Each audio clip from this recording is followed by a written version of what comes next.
Hello again, students. Welcome to Lecture 8 on the nervous system. As you can see from the schedule here, from the summary on the front slide here, we're going to discuss quite a bit of different things about the nervous system.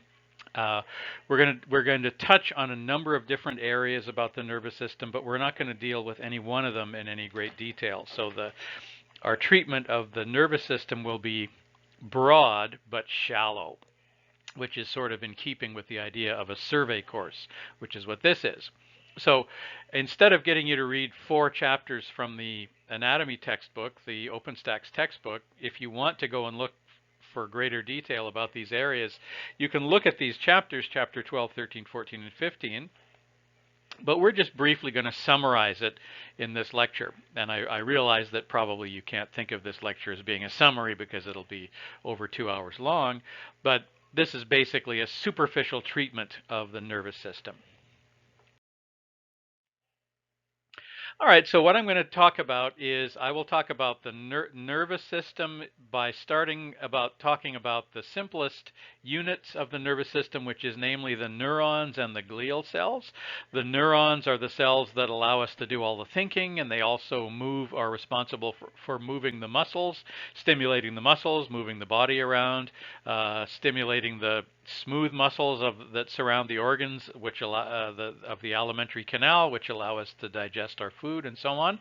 And so the neurons do the important work of the nervous system, but they couldn't do their job without the support of the glial cells. And the glial cells there are several different types of glial cells which are responsible for doing different supportive roles in the nervous system. And then when we learn about how neurons and glial cells work, we'll learn that if you bundle together bunches of neurons, you end up creating something called nerves. And nerves come out of the brain and run up and down the spinal column to create the spinal nerves. There are also some nerves that come out of the brain and stay within the cranium. They basically stay inside the head. And if they travel to the lower part of the body, they do not travel via the spinal cord. They travel just directly down the tissues, but don't travel through the spinal cord. And so we specifically call those types of nerves the cranial nerves, and everyone who takes an anatomy course has to memorize the names of a few cranial nerves, and so of course we'll have to do that. I don't like it any more than you do, but we will have to do that. All right, so then we'll learn about the difference between the central nervous system and the peripheral nervous system. The central nervous system simply means the CNS. It simply means the brain and the spinal column. The peripheral nervous system refers to all of the nerves that run into and out of the spinal column and control the different parts of the body. The word peripheral, of course, means on the outside, on the outer edges. Right? And then we'll talk about the difference between the somatic nervous system, which is the division of the nervous system that we have control over, we have voluntary control over. So when you make a fist or when you lift your arm up or you lift your leg up, you're doing it because you want to do it. That's voluntary control. But when food travels through your intestine or when your heart beats, those are movements that we don't actually control. They happen automatically. And those automatic movements are controlled by the autonomic nervous system. The word autonomic sort of sounds a little bit like automatic. So it's the autonomic nervous system. So we'll talk about that as well. All right, so neurons transmit. I see now that after having written this, it's a little bit wrong. It says that neurons transmit electrical signals that control the body. In fact, to be perfectly exact, they do generate electricity, and you know that neurons generate electricity because that's how animals like electric eels are able to shock their predators. Electric eels generate electricity because they have a lot of neurons in their body that actually physically generate electricity. The same is true for the human body or any other animal body, except that we don't have as many neurons as an electric eel does, so we can't generate as much electricity. But nevertheless, neurons, they transmit signals around the body. Basically, they do it chemically, but at the same time, they create an electrical difference. they create an electrical potential. So it's not actually the electricity that transmits the signal, although it's kind of handy to think of it that way sometimes. The signals are transmitted around the body by neurons. They're transmitted chemically using things called neural transmitters. But when neurons operate, they also, incidentally, they also generate electricity.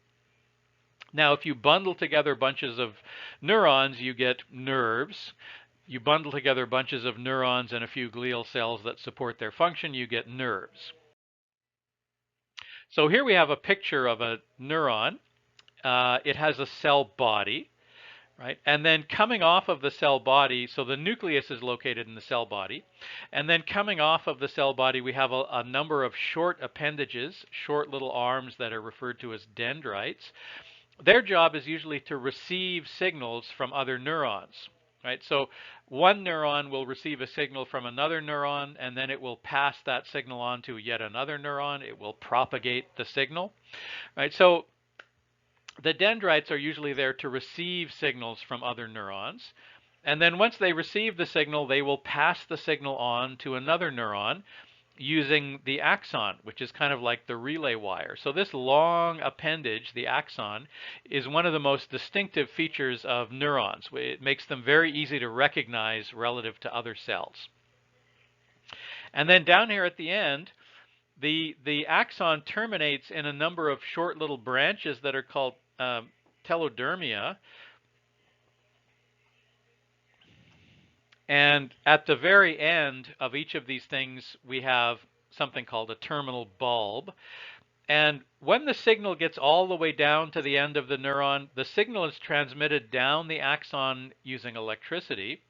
But when it actually gets to the end of the terminal bulb, it forces the terminal bulb to squirt out, to secrete a little bit of a chemical transmitter called a neural transmitter, which is actually used to stimulate another neuron or to stimulate a muscle.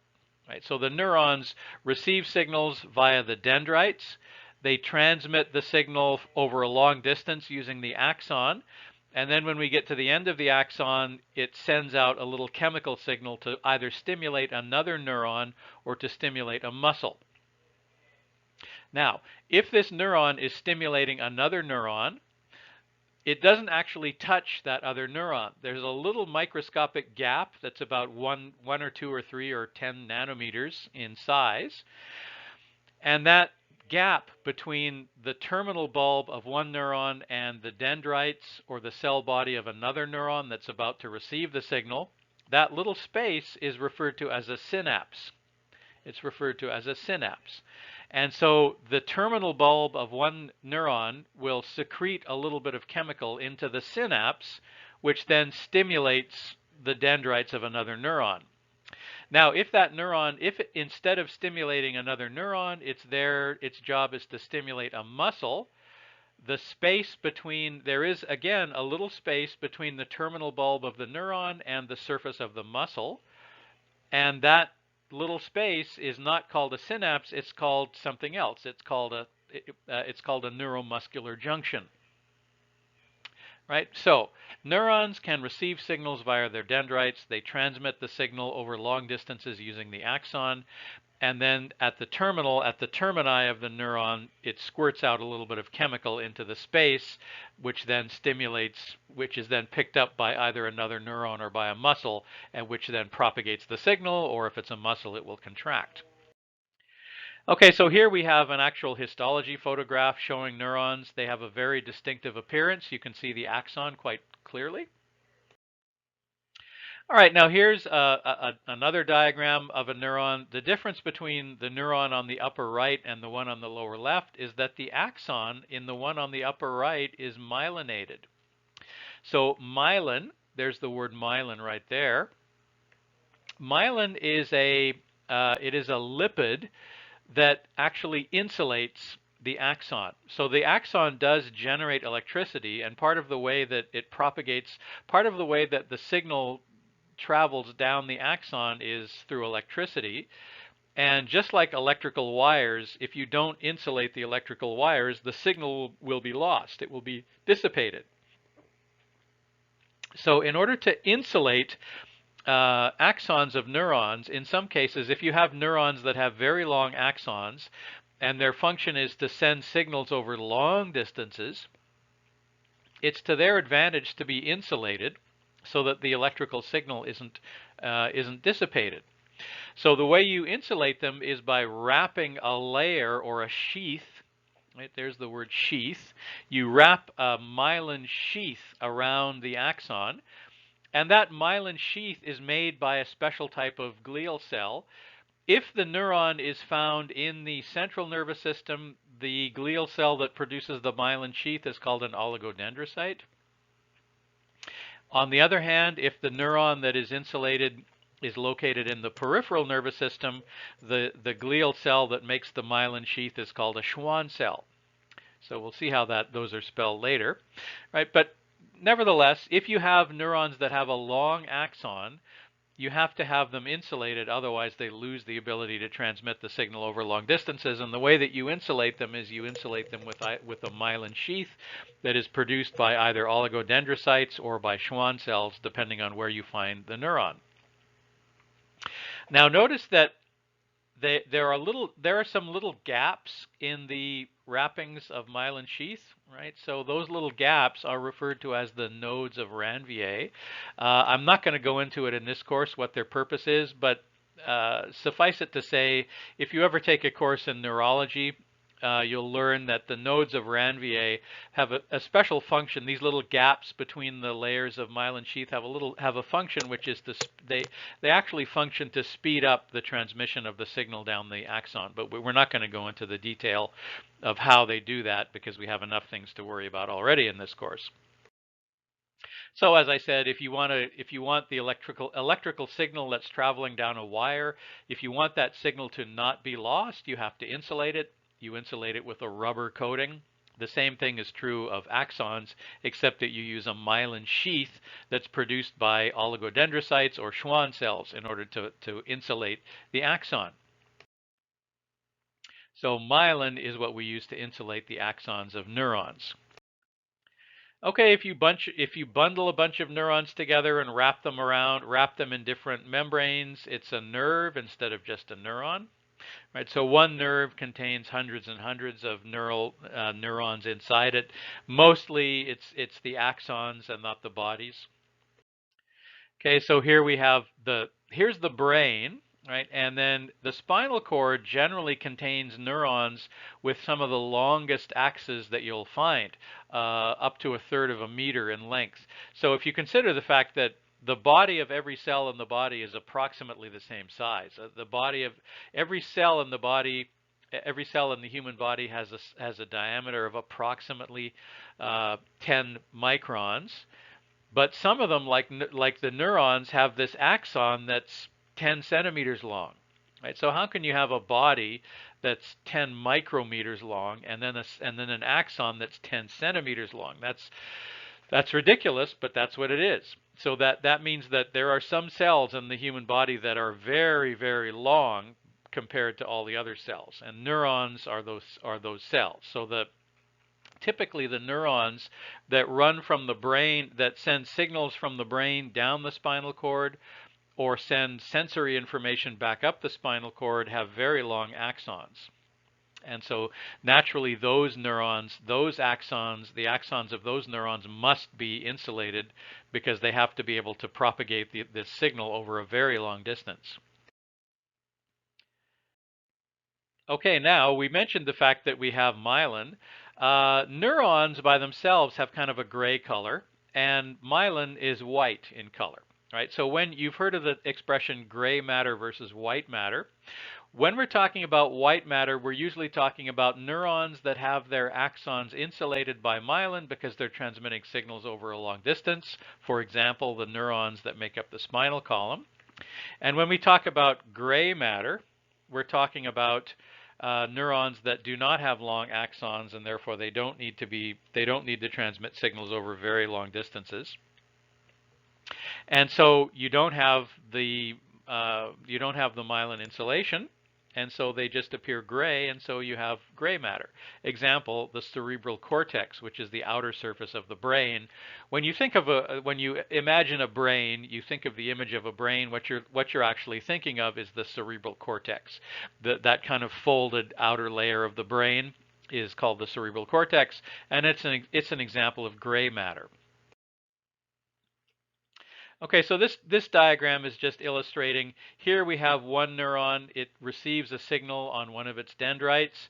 It then propagates, transmits that signal over a long distance down the axon, and at the end, it sprays a little bit of neurotransmitter, which then stimulates either the cell body or the dendrites of another neuron, which then propagates the signal. And that little space is shown here. So this time we have one neuron stimulating another neuron, and you can see at the synapse, this neuron is releasing a little bit of chemical into this space, this small space called the synapse. Okay, now we have, this is just another drawing showing a neuron with a very long axon that's insulated. And here you can see this neuron is located in the peripheral nervous system because it's a Schwann cell that's providing the myelin sheath in this case. And the Schwann cell, there's the Schwann cell nucleus, and you can see the Schwann cell has literally wrapped itself around and around and around like a wrapper around the axon of that neuron. And here we see gray matter versus white matter. Here we have a transfer. Oh, this is actually a frontal section or a coronal section through the brain. And you can see that we have gray matter in the cortex because those neurons are not insulated. And then we have white matter on the inside because these neurons are headed down the spinal column. So gray matter versus white matter. All right, so there are two broad categories of neurons. The sensory neurons receive sensory information from pain receptors on the skin surface, or not on the surface, but just under the skin surface, or heat receptors or pressure receptors, which you learned about before. The eyes are filled with specialized types of sensory neurons that send signals to the brain. The tongue has taste buds, which are specialized sensory neurons. The nose, we have the olfactory bulb, which contains sensory neurons that are able to detect smells, and so on. The ears contain neurons that can perceive sounds. And they all send their signals to the brain. They send their signals into the brain. On the other hand, when we move around, our brain is sending signals to our muscles, and so we call neurons that control muscles, we call those motor neurons. Motor neurons. Okay, now just as another definition, so sensory neurons send information from the outer parts of the body, from the peripheral parts of the body, into the brain. And whenever you send something inward towards something, you call it you use the word afferent, means to go into. Motor neurons are sending signals from the brain out to the body, and so we sometimes refer to those using the word efferent. So it's fair to say that sensory neurons are an example of afferent neurons, and motor neurons are an example of efferent neurons because they're sending signals out of the brain down to the body. Right, so the terms afferent and efferent, you'll hear them over and over again in anatomy. Whenever you have a blood vessel that goes into the kidney, you would call that an afferent blood vessel, and then when it's coming out of the kidney, you'd call it an efferent blood vessel. You're familiar with the terms affect and effect. Right, so affect means to be the cause of this, and then effect is what happens. Basically, the root words are the same. Okay, so afferent neurons, sensory neurons are an example of afferent neurons, and motor neurons are an example of efferent neurons. Okay, so we send information to the brain using sensory neurons. The purpose of the brain is to integrate that information and then, in some cases, figure out a course of action and then go about moving, right? So we have the motor neurons versus the sensory neurons. All right, the peripheral nervous system versus the central nervous system. As I said, the central nervous system simply means the brain and the spinal cord. The peripheral nervous system refers to the nerves that come out of the spinal cord to the distant parts of the body versus the nerves that come from the distant parts of the body into the spinal cord. Those are called the peripheral nerves.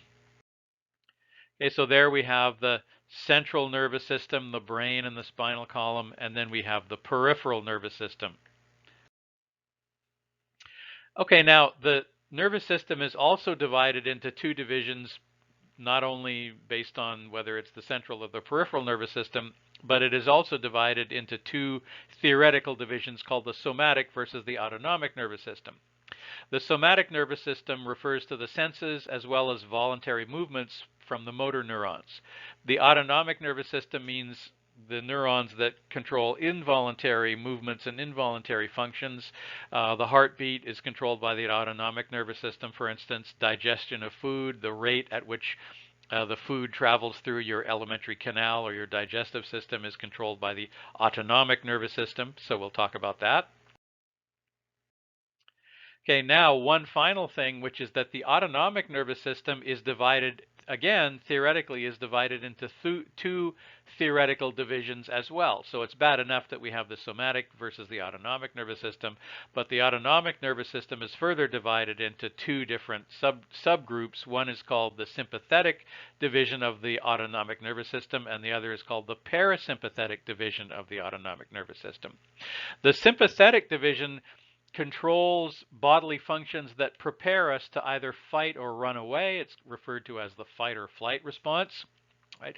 So the sympathetic division of the autonomic nervous system will do things like increasing your heart rate or increasing your respiratory rate. Respiratory rate means to breathe, right? The sympathetic division, the neurons that make up the sympathetic division of the autonomic nervous system will divert blood away from parts of your body that are not so important and divert it to parts of your body that are important to your survival, like the muscles in your legs or the muscles in your arms. Okay, so when you're running away from a predator animal, the sympathetic division of the autonomic nervous system is activated. When you're relaxing, the parasympathetic division is activated, and it is sometimes referred to by this kind of catchphrase, rest and digest.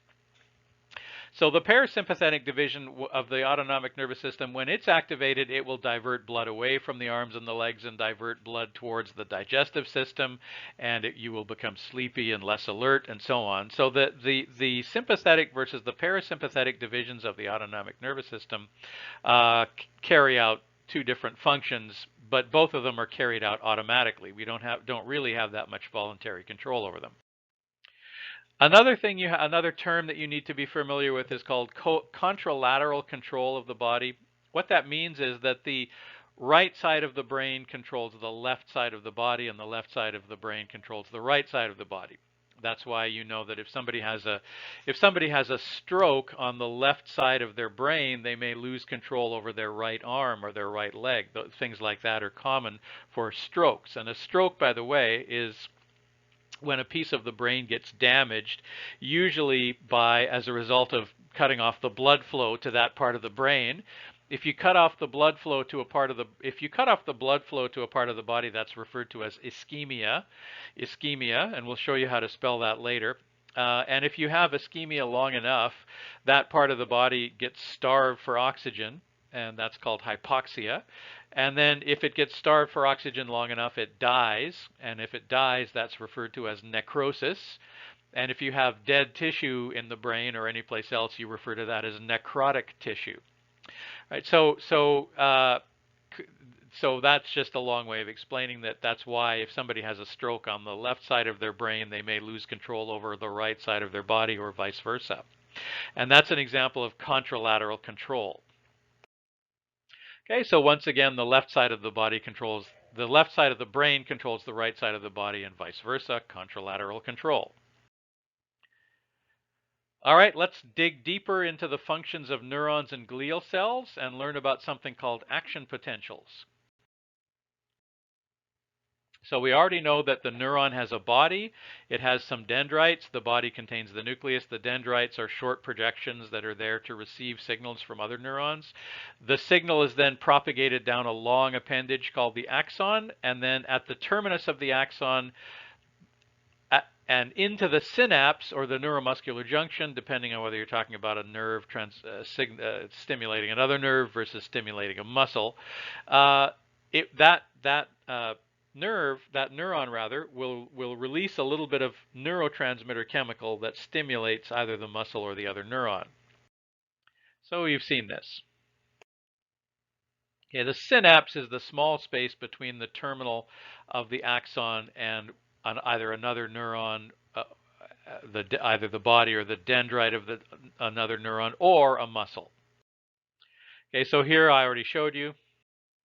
This is the synapse where we have the first neuron is releasing a little bit of chemical into the synapse to stimulate the other neuron.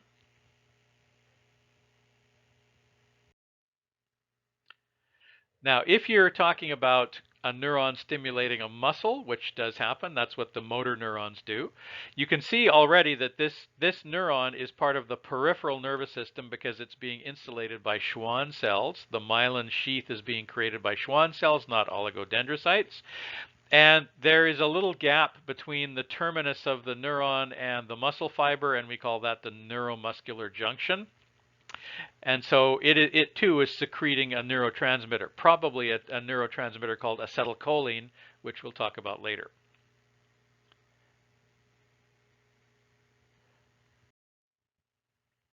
Okay, so the synapse is the gap between two neurons versus the neuromuscular junction, which is a gap between a neuron and a muscle. The neurotransmitters are the chemicals that are sent from the end of one neuron into the gap. And these chemicals have to be received by special receptors, right? So which chemical is secreted into the synapse depends on the type of neuron. And there are several different types of neurons. And then whether or not the target neuron or the muscle can receive that signal depends on what type of receptors it has on its surface. Okay, let's look at some examples of neurotransmitters. You do need to memorize these for the midterm and the final. Okay, so example, acetylcholine is a neurotransmitter that is used generally in the neuromuscular junction. So motor neurons will generally secrete acetylcholine into the neuromuscular junction to stimulate muscles. All right, now here's an interesting question for you. If this neuron secretes a bit of acetylcholine, it'll cause the muscle to contract. It'll cause the muscle fiber that it's controlling to contract. And then when does the muscle stop contracting?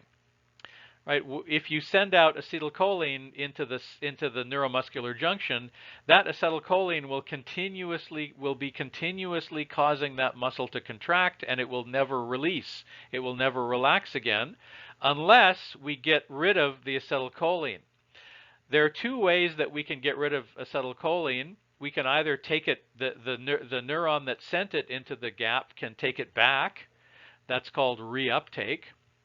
But more commonly what happens is there is an enzyme in the area called acetylcholinease. Remember how enzymes are named again? You take whatever is broken down by the enzyme and you add ase to the end, right? So acetylcholinease breaks down, hydrolyzes acetylcholine, and then the muscle can relax, right? So that's so the acetylcholine causes the muscle to contract. The fact that there is acetylcholinease in the neuromuscular junction is how the muscle relaxes again, unless the neuron continuously pumping out acetylcholine to keep the muscle contracted. Right? So that is in fact what happens when you try to you contract or you flex a muscle continuously. That's hard work because the neuron that's causing the muscle to flex has to be continuously pumping out more and more acetylcholine because it's constantly being broken down by the acetylcholinease. All right, here's another neurotransmitter that you have to memorize called serotonin. And it is it's produced usually in the brain, and it's a neuron to neuron transmitter. And it is not it is not cleared away by an enzyme called serotoninase. It is instead taken back, which is called reuptake. Right? Serotonin is taken back up. All right, here's something interesting, and you need to know this for the exams. All right, so serotonin is generally it has a lot of different functions in the brain, but one of them is to make us happy. Right? So when you feel happy, it's because your brain is producing serotonin.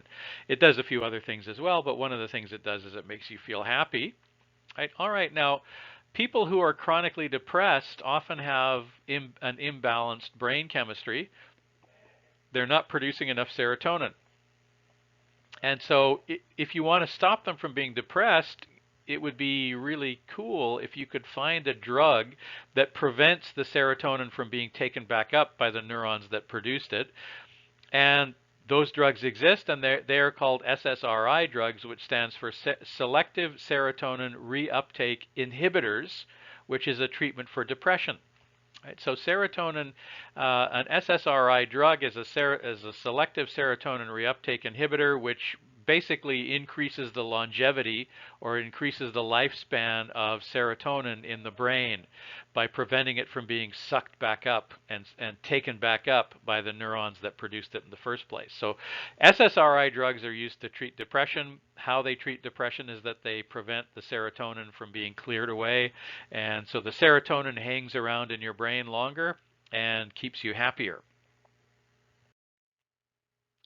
All right, let's go on to the job of figuring out how neurons do what they do. All right, now the plasma membrane. You learned in the first couple of lectures that some cells have a plasma membrane that contains channels, and some of those channels can be open and closed. You learned that the plasma membrane is selectively permeable to water, but it is not permeable to things like sodium ions or potassium ions. It's not generally permeable. Permeable means leaky, means that things can get through it. Right? That's what permeable means. So the plasma membrane is generally not permeable to things like sodium ions or potassium ions or proteins or carbohydrates or lipids. It is impervious to those things, but there exist channels. You know, a channel is like a little hole, and those channels can be opened and closed at will to let things in and out. Okay, now in the plasma membrane of neurons, there are some channels that are referred to as the sodium-potassium pump. The sodium-potassium pump. Okay, and what the sodium-potassium pump does, the sodium-potassium pump lets 3 sodiums go out of the cell while simultaneously pumping 2 potassiums inside the cell. Right? So the neuron is actively pumping sodium out and pumping potassium in. Even when sodium becomes very concentrated outside the cell, it continues to pump it out. So you know about the concentration gradient. You know that, let's say, for instance, sodium is highly concentrated inside the cell and concentrated at low concentrations outside the cell. If you open up a channel and you don't do any, you just allow sodium to travel in and out passively, the sodium will go from the area where it's more concentrated to the area where it's less concentrated. That will happen spontaneously. On the other hand, if you want to pump sodium to an area where the concentration of sodium is already very high, that takes energy because you're doing something that doesn't occur spontaneously. You're doing something that it doesn't want to do. It doesn't want to go into an area where it's more concentrated. So this activity that the sodium-potassium pump carries out, sodium-potassium pump is a fancy name for some channels that do this, some transmembrane channels that do this. And so these channels will simultaneously pump 3 sodiums out and simultaneously pump 2 potassiums in. And they will continue to do this even though the sodium gets very concentrated outside the cell and the potassium gets very concentrated inside the cell, and that's why it takes a lot of ATP as an energy source to do this. Now, what's the purpose of doing this? Okay, so both sodium and potassium have a charge of +1. But if you pump 3 sodiums outside for every 2 potassiums that you pump inside, eventually the inside will become negative relative to the outside because there's more positive charge on the outside than there is positive charge on the inside. Now, it's not a huge difference, but you know that electrical potential differences are measured in volts, right? So voltage, there's a difference between voltage and current and wattage, right? So voltage means, how strong is the electrical current going to travel if you allow it to travel. Current means how much electricity are you sending, and then wattage means how much electricity are you sending per hour. Right. So basically we use voltage as a way of measuring the electrical difference, or the difference in electrical charge between two places. We measure that in volts. So after you've pumped a lot of sodium out and a lot of potassium in, you've pumped out 30% more sodium out than you've allowed potassium to come in, you eventually build up a voltage difference of minus 70 millivolts. Millivolt, of course, means a 1/1000th of a volt. Now, that's not very much, but then a neuron is not very big, so you wouldn't expect it to be very much. But, on the scale of a neuron, that's a big difference, basically.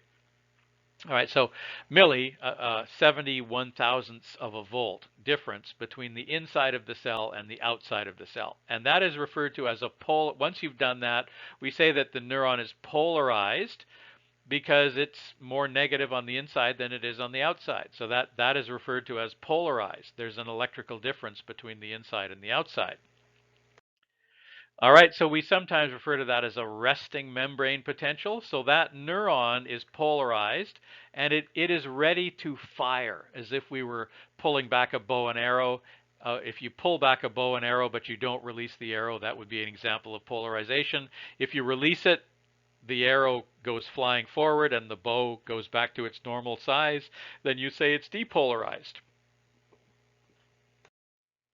Okay, so here we have the sodium-potassium pump at work, pumping 3 sodiums outside the cell for every 2 potassiums inside the cell. Eventually, the outside of the cell is more positive and the inside of the cell is more negative by a difference of negative 70 millivolts. And these channels will close. See how these little plugs in this diagram is indicating that these channels will close once we reach a polarization difference of 70 millivolts. And these are referred to as voltage-gated channels. You know what a gate is? That's a door that you open and close. And how do you get this plug, this gate, to come out again and allow the sodium to come in and the potassium to go out, according to the concentration gradients? You do that by stimulating the neuron with a neurotransmitter, basically. Which causes a voltage difference, but they're called voltage-gated channels. Okay, so here we have a polarized cell, which is positive on the outside and negative on the inside, relative to each other.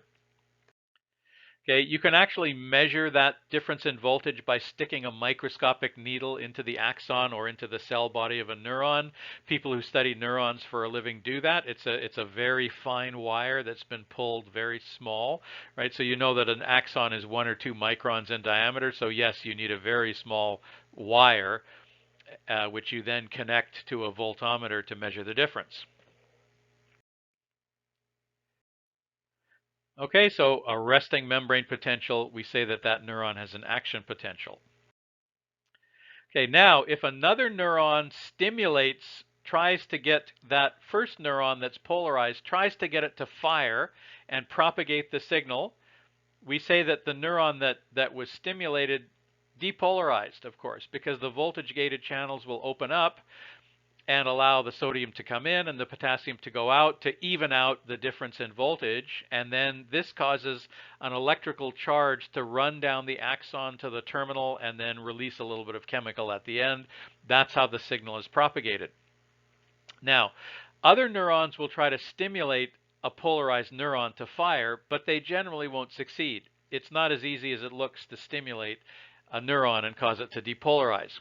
Okay, now imagine that you have a sleeping man on the couch, or there's a man sleeping on the sofa, and you want to wake him up. Generally, if one person pokes him once, he probably won't wake up. But if one person pokes him several times, poke, poke, poke, poke, poke, in rapid succession, he may wake up. So that analogy is the analogy of one neuron stimulating another neuron multiple times over a short period of time. That's referred to as temporal stimulation because the word temporal refers to as time, right? Or you could have three people poking the sleeping man once and then he'll wake up. That's called spatial summation. So generally, one neuron poking another neuron will not depolarize it. But if you have one neuron poking another neuron several times in rapid succession, it will cause it to fire. Or if you have several neurons poking the same single neuron, it will depolarize.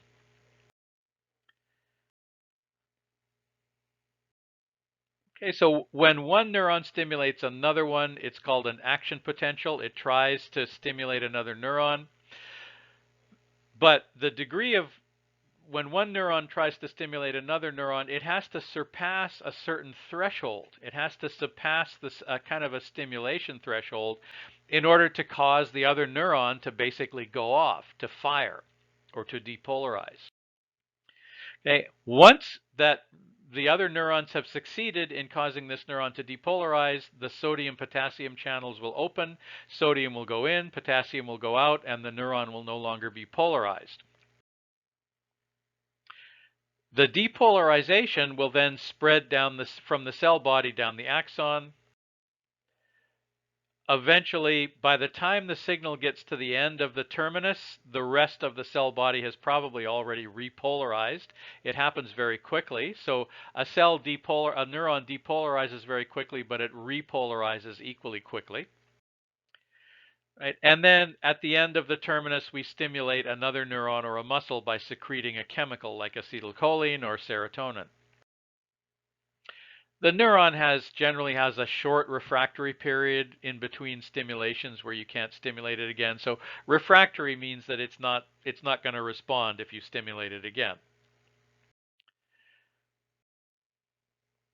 Okay, so we open up these voltage-gated channels using an action potential, and then we let the potassium in and the sodium in and the potassium out.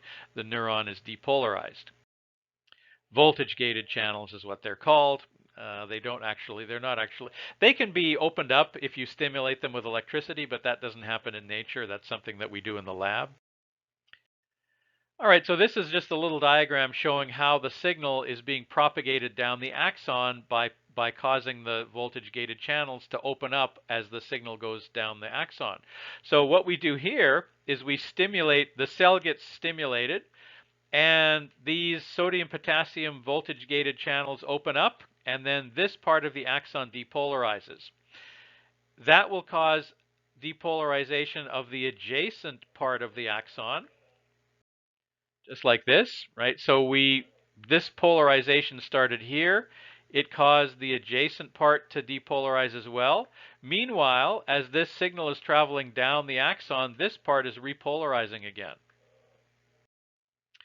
Now the signal has gotten this far, right? And now this part is completely repolarized. This part is in the process of being repolarized, right? So the cell is basically repolarizing itself as the signal travels to the end of the axon. The body and the upper part of the axon and the axon hillock will be repolarized again by the time the signal gets down to the bottom of the axon. This diagram indicates how much electricity, what happens when you try to stimulate a neuron, and it's showing the red line indicates what is the voltage difference between the inside of the neuron and the outside of the neuron. Okay, so we mentioned the fact that when a neuron is polarized but it has not been stimulated to depolarize, it's sitting there with what's known as a resting membrane potential or a resting potential, which is, what do you remember? Right? Look at the y-axis on this graph. This means 0 volts. This means minus 50. This means minus 100. What do you think this value is? Right? If you remember, that is 70, minus 70 millivolts. So this scale here is in millivolts. Now, if another cell starts poking away, trying to stimulate this cell, it will raise the voltage. It will it will raise the voltage a little bit, but if it doesn't reach this threshold, the neuron will not fire. The neuron will not depolarize.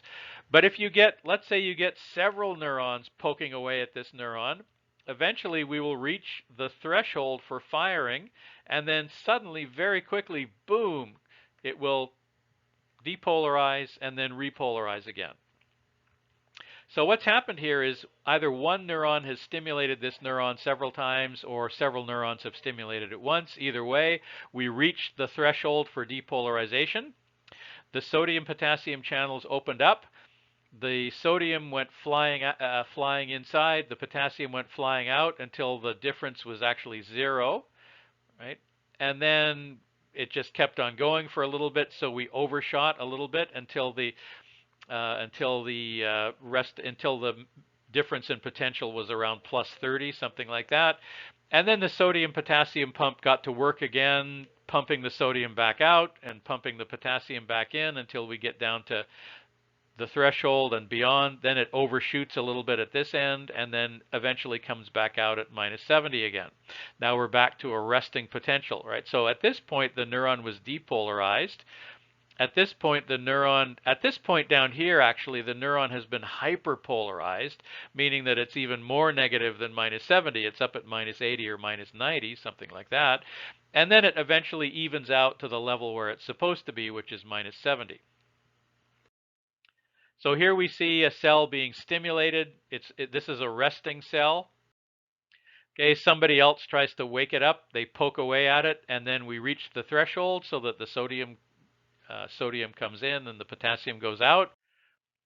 And then we get all the way up, and then we overshoot a little bit. And then the sodium-potassium pump gets busy again and pumps the sodium back out and the potassium back in. It overshoots a little bit, so you have a hyperpolarized neuron. And then eventually you get back to the standard resting membrane potential of minus 70 millivolts. Okay, so sometimes if you poke away at a neuron, it's like if you're trying to convince somebody to do something. There's some people that are cooperative. You argue with them to try and convince them that they're doing something wrong and they should change their ways. Some people will respond to that by changing their ways. Other people will respond by being stubborn and doing whatever it was objectionable behavior. They'll do it even more, right? And that in the world of neurons, that's called hyperpolarization.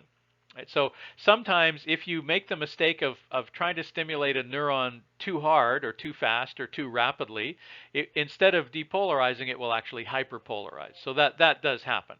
And as I mentioned earlier, if you have one neuron poking another neuron rapidly, that's referred to as temporal summation, versus several neurons just poking away at a neuron once, that's called spatial summation. Either way, you can get to the same place, you can get the same result, which is to create an action potential, causing the neuron to fire. All right, that's enough about how neurons work. It's not a terribly exciting subject to me anyway. So let's look at the different types of neurons versus glial cells, particularly the glial cells that support the function of the neurons.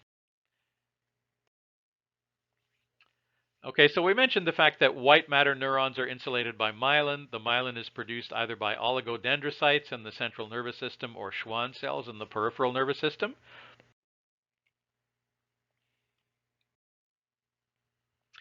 This is a transverse section where somebody made a histology slide and they did a transverse cut through an axon of a peripheral neuron in the peripheral nervous system.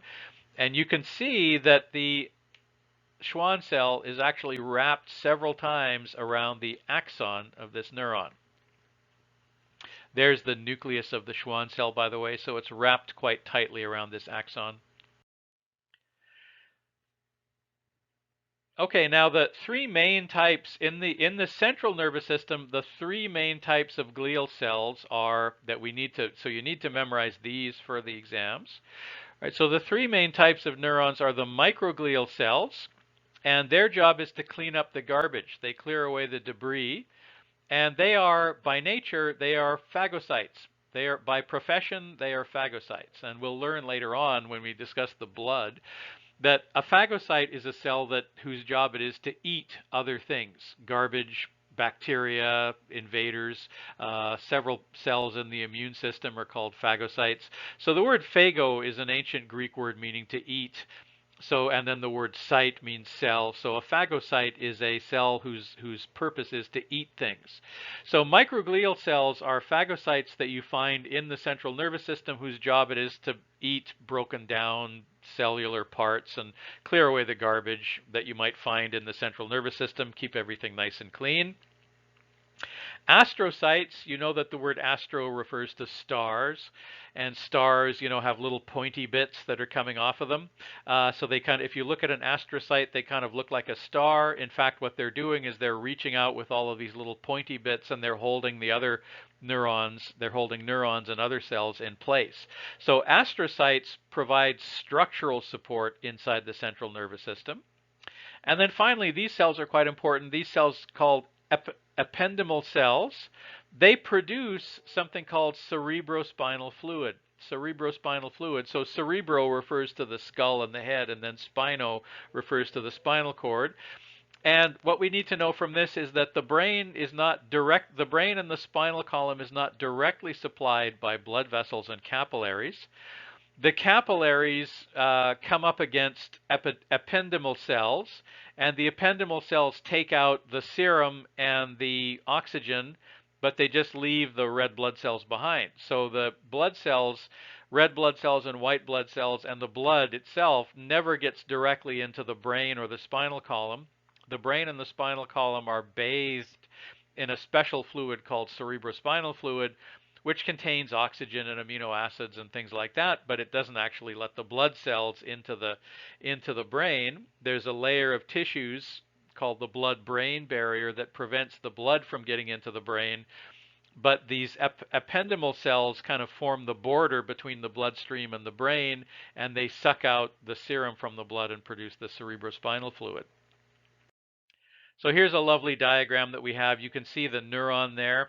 Right, and then you can see these astrocytes holding things in place, and then down here you can see the ependymal cells that are meeting up with the blood and then sucking the serum out and then creating the cerebrospinal fluid that bathes and moistens the central and peripheral nervous system.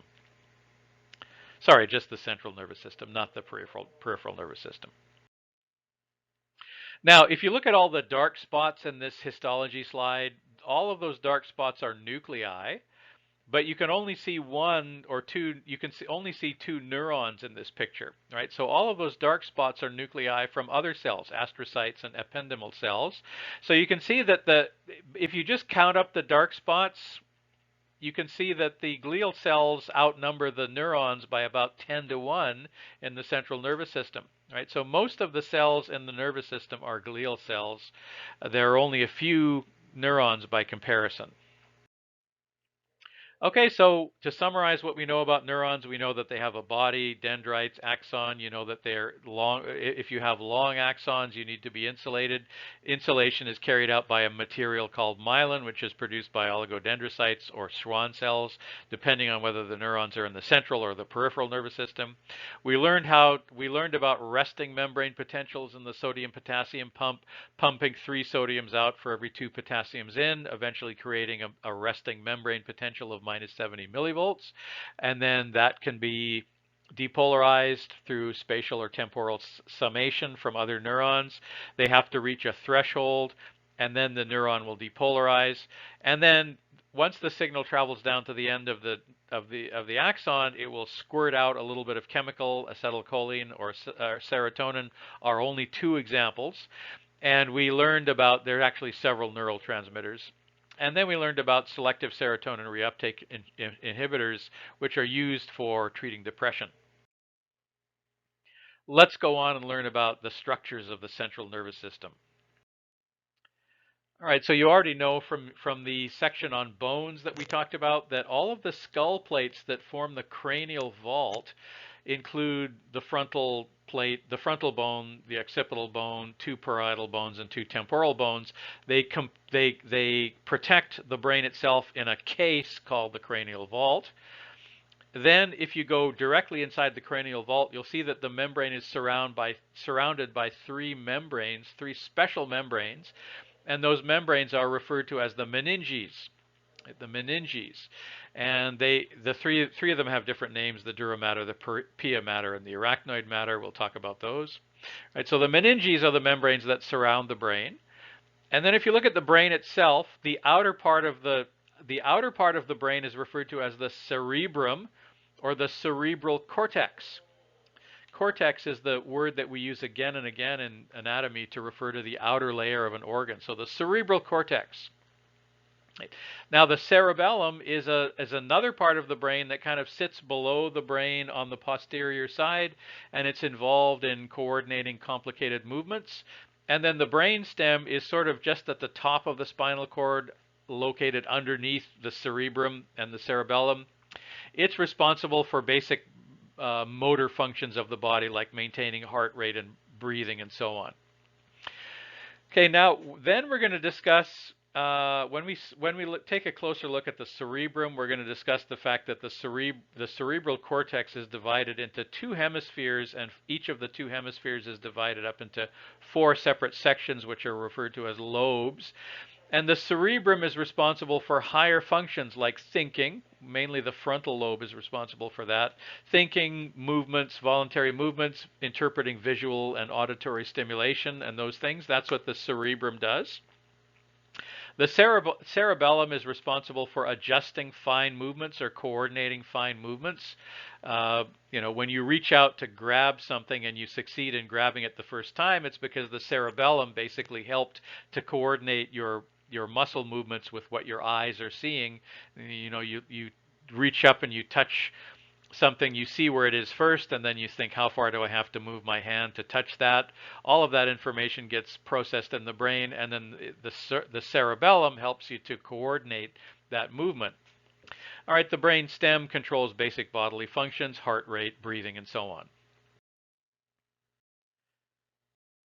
All right, so we mentioned the fact that the brain is enclosed in bones that form the cranial vault, as if it was a precious, a vault is like a bank vault containing all the precious money, except we're containing all the precious neurons.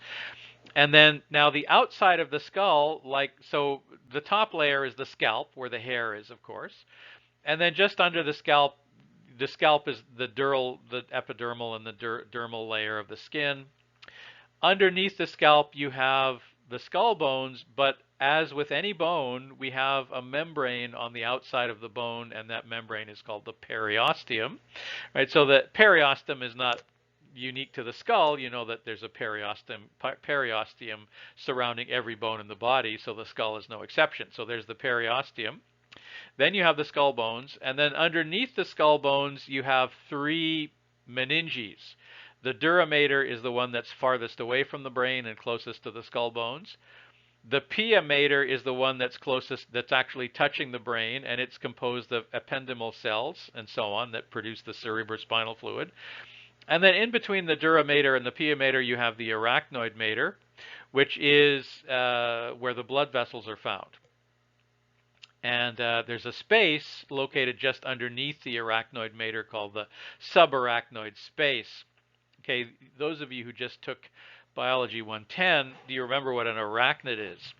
Arachnid is a spider, and so arachnoid refers to spiders, and so if you look at the arachnoid mater, it looks like a kind of a spider web. Looks like the filaments of a spider web, which is where it gets its name. Okay, so here we have the skull, right? So we have the periosteum on the outside, and then we'll have on the inside of the skull, we'll have the dura mater, the arachnoid mater, and the pia mater, right? So the pia mater is actually touching the brain. The dura mater is touching the inside of the skull. It's essentially the endosteum. And then the arachnoid mater the arachnoid mater contains the blood vessels, and then just under the arachnoid mater we have the subarachnoid space, which looks a little bit like the threads of a spider web. If you have those kind of spidery webs that are all over the floor, not a cobweb, nice circular cobweb, but those kind of filaments. That's kind of what it looks like. All right. So you mentioned here's some. We generally in these lectures we mention a little bit about pathology, and I'm going to start talking about pathology as we go through these structures of the brain. And so remember that whenever you have a part of the body that's inflamed, you take the name of the body part that's inflamed and you add itis to the end. So when the meninges, if something happens to them so that they become irritated and red and swollen and painful, that's called meningitis. Meningitis, if you have something happen, if you have an infection, this can happen quite easily if you go swimming in dirty water that's contaminated with bacteria. Some of that bacteria can get into, can make its way into the meninges through the ears or through the nose or through the eyes, most likely, and it'll cause the meninges to become swollen, and that swelling puts pressure on the brain. And one thing to learn about neurons is that they do not tolerate pressure very well. There are lots of parts of the body that can be pressurized and they don't suffer too much for it. But the brain, neurons don't suffer. They do not take very kindly to pressure. And so if you compress neurons, they usually die. If you compress neurons a little bit, they hurt. If you compress them a lot, they usually die. They can't take that. So meningitis is potentially lethal. If you have meningitis, particularly in a baby or something like that, it could kill them because it puts pressure on the brain, which can kill parts of the brain or all of the brain. All right, now here's something that you hear about in the news every now and then, which is called a subdural hematoma. And so dural refers to the dura mater. A hematoma is where you have broken blood vessels, and you get a hematoma. We talked about it's a bruise, basically, right? So if blood vessels break under the skin, you get a hematoma, which is a bag of loose blood under the skin. Okay, so if that happens inside the skull, you get something called a subdural hematoma. Right. So if you have broken blood vessels in the arachnoid mater, then you have a subdural hematoma. Now there's a problem. I just mentioned that the brain doesn't take pressure very well, and neurons don't take kindly to pressure. That causes them to die and stop functioning. Right. So what happens if you have a burst blood vessel just under the dura mater? You're going to have an accumulation of blood between the dura mater and the pia mater that puts pressure on the brain. As the skull fills up with blood, you put a lot of pressure on the brain. Well, you have to let that blood out and release the pressure, or you will die. Basically, that's what happens, right? So that's called a subdural hematoma. It's a very serious type of injury. In fact, if you thought about how delicate your brain is, we wouldn't do half the things we do that are risky, right? We wouldn't go skiing, we wouldn't ride skateboards, we wouldn't ride inline skates, because the brain can be damaged very easily by things like concussions and hematomas, and subdural hematomas, and so on. The spinal cord is especially the cervical vertebra of the spine is very delicate. Your neck is very delicate. And if you were aware of how easily it could be damaged and what bad shape you would be in if it was damaged, honestly, we wouldn't do half the things we do. We wouldn't ride bicycles. That's very dangerous. We wouldn't ride skateboards and things like that. We wouldn't go skiing. We just, be worried constantly about breaking our cervical vertebra. Okay, so as I mentioned, itis, you add itis to the end of the word to the organ that is inflamed, and that's how you indicate inflammation. And a hematoma is a bag of loose blood under that does not break through the surface.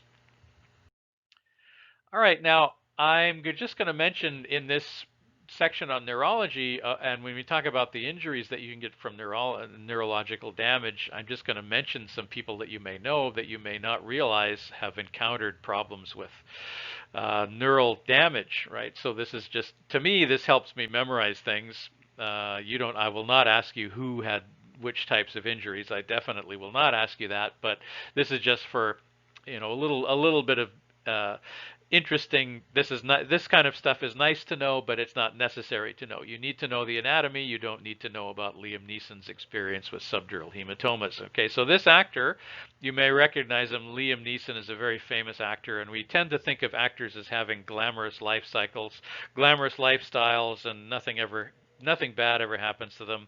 They lead these glorious lifestyles. But in fact, that's not necessarily true. Tragedy can enter anyone's life, and so Liam Neeson had experiences with tragedy. This is Liam Neeson's wife, Natalia, or Natasha, I think was her name, right? And they were skiing near Montreal, and Liam Neeson's wife fell on the ski slopes and hit her head, and she said, "I feel dizzy," and so they called an ambulance. The ski resort was about an hour's drive away from Montreal, so the ambulance left Montreal, and Liam Neeson's wife was unconscious, and then she came to and said, "I feel much better now. You can cancel the ambulance," but it was already there. The ambulance arrived, and she said, "I feel better now. Don't worry about it." And they said, "Okay, fine," and they left, and they went back to Montreal, and then she died. She died a few minutes later as a result of a subdural hematoma.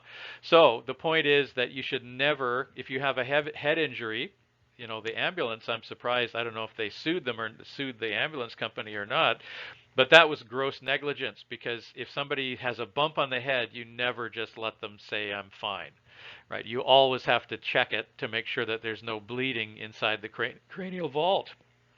So that ambulance should never have left without Liam Neeson's wife inside it and taken her to the hospital to be thoroughly checked out. If you have a if you have a bump on your head or a head injury that may seem minor, it may not be. It may be a slow bleed situation like this where you end up with a subdural hematoma. And if that happens, the only way, if it's determined to be a subdural hematoma, the only thing you can do is literally what they do is they cut a hole in your scalp, and then they take a drill and they drill a hole in your skull to let the blood out. Now that's very unsanitary. You could get a brain infection that way, but if you don't do something, you're going to die. So it's the lesser of two evils. So that's what they should have taken her to the hospital. If she had a seizure, in the ambulance on the way to Montreal, they would have had to drill a hole in her skull to let the blood out, but they should have done something like that, but they shouldn't have left. All right, so subdural hematoma. Liam Neeson's wife died of a subdural hematoma. All right, now the blood-brain barrier, as I mentioned, it's made of the pia mater cells, the ependymal cells that filter the cerebrospinal fluid out of the blood.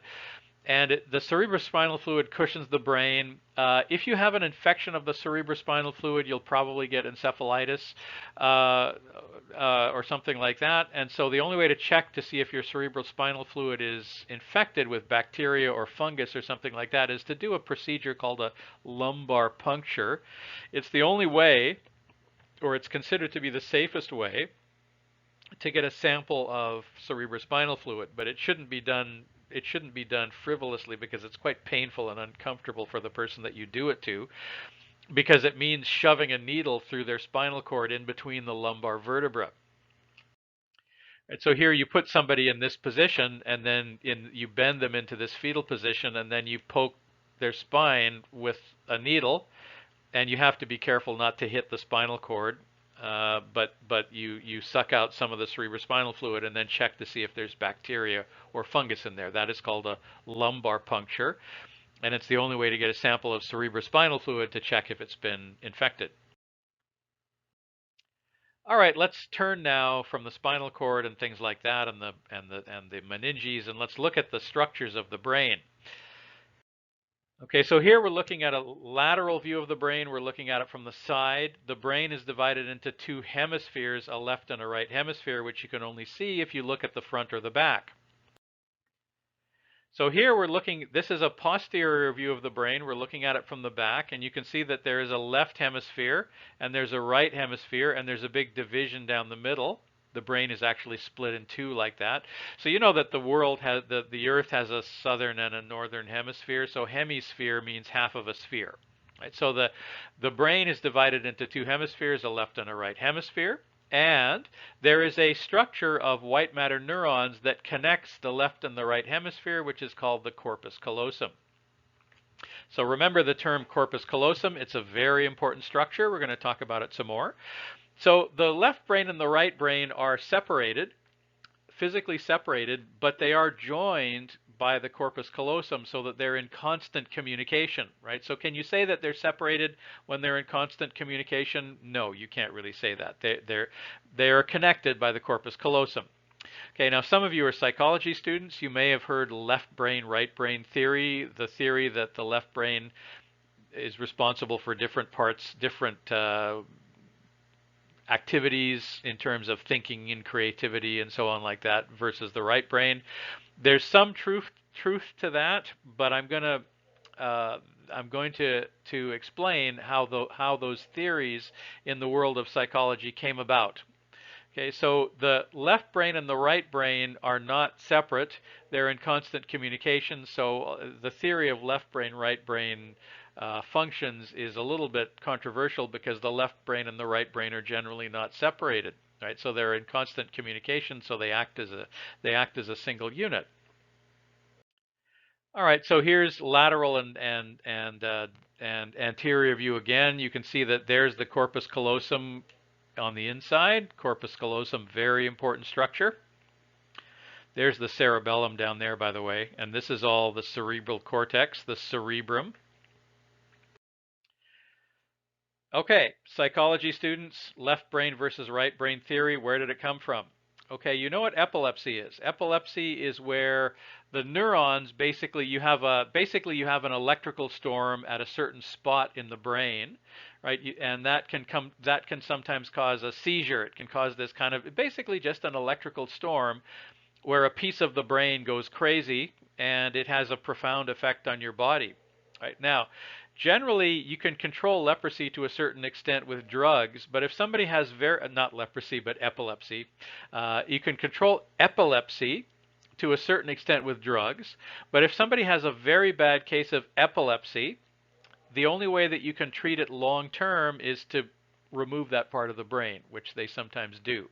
What they do generally is they take a piece of the skull off and then they put an electrode there and they send an electrical current through a little piece of the brain and they burn it out. So if you can figure out where these little electrical storms start, and then you go into the brain and you burn out that piece of the brain, then you won't have epileptic seizures anymore. That's one of the things they do. Now, there are some unfortunate people in the world. Now, we don't really understand why some people have epilepsy and some others don't. We know a little bit about how to treat it. But so if you have somebody, so already somebody that has epilepsy does not have a normal, quote unquote, normal brain. They have a brain that has some malfunctions to it. Okay, now there are some people that have very, very bad cases of epilepsy that they have the epilepsy is so bad you don't really have the option of cutting away a piece of the brain that's big enough that would control it. So what they do instead, as a drastic last resort measure, what they do is they cut the corpus callosum. So if you cut the corpus callosum, the left brain and the right brain can no longer communicate with each other directly. And so if you have one of these seizures, one of these electrical storms starts on one side of the brain, at least it won't transmit immediately to the other side of the brain as well. Right? So the split brain patients, this was a way of controlling very, very bad epilepsy. Okay, so once they had done this to some people, some unfortunate people who already have very bad epilepsy, they decided, let's do some experiments and see if there's any differences in the way that they think or the way that if the left and the right side of the brain can't communicate directly anymore, do they have any functional deficits? Deficit meaning is there anything they can't do? Did they lose functions? Those are called deficits. Whenever you have damage to the brain and you lose the ability to do something, that's called a deficit. So they decided to look at these split brain patients and see if there's anything that they could or couldn't do anymore. Okay, so they did a lot of experiments like this, and they found that there are certain ways that you can manipulate things so that you can show an image to the left side of both eyes and have it go just into the right side of the brain or vice versa. Right? So there's a trick to that which I won't go into. But what they found when they took these split brain patients is they found that if you put something into their left hand, like if you put a pencil into their left hand and they feel it and they can't see it, they'll say, I know what this is, but I can't think of the word. And then if you put the pencil into their right hand, they'll say, oh, this is my pencil. And I knew that when you put it into my left hand, I just couldn't find the word for that. Right, so obviously there was a difference between what the left brain and the right brain was doing. obviously, if you put your pen into your right hand or your left hand, you'll know what it is and you'll know how to say what it is, regardless of which hand you put it into. But that's because your corpus callosum hasn't been cut. With these split brain people, if they see a word in the left side of their eye so that it gets transmitted to the right side of the brain, the same thing happens. They know what the picture is or what the word is, but they can't think of the word. And then if you do it to the other side so that only the left side of the brain can see it, then they can tell you what it is. So from doing a lot of experiments like that, psychiatrists and psychologists and neurologists got the idea that the left brain and the right brain do some slightly different things when they're separate. Do they actually do different things when they're connected with an intact corpus callosum? That's a little harder argument to make. But anyway, just for those of you in psychology who learn about the left brain, right brain theory, this is where those theories originated from. They came from people who didn't have a normal brain. So how much can you extrapolate from an abnormal brain when you're doing experiments with an abnormal brain to a normal brain? How much can you generalize what you learn from an abnormal brain to the normal brain? I don't know. That's up to you. But that is one of the questions that psychologists are struggling with, right? How much of this is the result of how we're doing the experiment? Those are in science, you call those experimental artifacts, right? So you're finding things out, but are you finding things out because of the way you did the experiment or because of the materials that you had to use to do the experiment? Those are artifacts, and how much can you generalize, right? So that's just something you should be aware of as a scientist in general. Okay, so we know that the left and right hemispheres are connected by the corpus callosum, and then each hemisphere is divided into 4 lobes, right? So there are 8 lobes in total. There are 4 on each side. Right? So we have 2 frontal lobes, right? We have 2 parietal lobes. We have 2 occipital lobes, and we have 2 temporal lobes. You recognize the names, of course, because those lobes have the same names as the bones in the skull that protect them. Okay, so you can see here the frontal lobe. The frontal lobe is located at the front of the brain, like you would expect. And it is generally responsible for what are known as executive functions. Thinking, concentration, self-control, inhibitions, right? Like there are a lot of things that you wouldn't do when you're sober, but if you get drunk, you'll do things. Those are called inhibitions, that you would be inhibited from doing it under normal circumstances. But if you lose control for whatever reason, you might do it, right? So inhibitions are a function. Inhibitions are a function of the frontal lobe. Now, there is in the brain, just similar to muscles, whenever you have a bump on the brain surface, you have a fold. The cerebral cortex is folded many times in order to increase the surface area. Now, if you have a fold, it's called a gyrus. And if you have the trough, the dent in between the folds, you call it a sulcus. So notice that there's a very deep sulcus right there that is referred to as the central sulcus, which divides the front half of the brain from the back half. There's another sulcus here called the lateral sulcus, right? So we have the central sulcus and the lateral sulcus. It's important for you to know those 2 names. And so then we also, on the central sulcus, just in front of the central sulcus, we have the Precentral Gyrus. And just posterior to the central sulcus, we have the postcentral gyrus. Right? Now, it turns out that the precentral gyrus is the part of the brain that we use to control voluntary motor movements. So when you move your fingers, you move your legs, you move your toes, it's the precentral gyrus, which is also known as the motor cortex, which is doing that. And then when you feel things, it's the postcentral gyrus, called the somatosensory cortex, that is feeling those things. All right, now so here we have the frontal lobe, and then we separate with the central sulcus.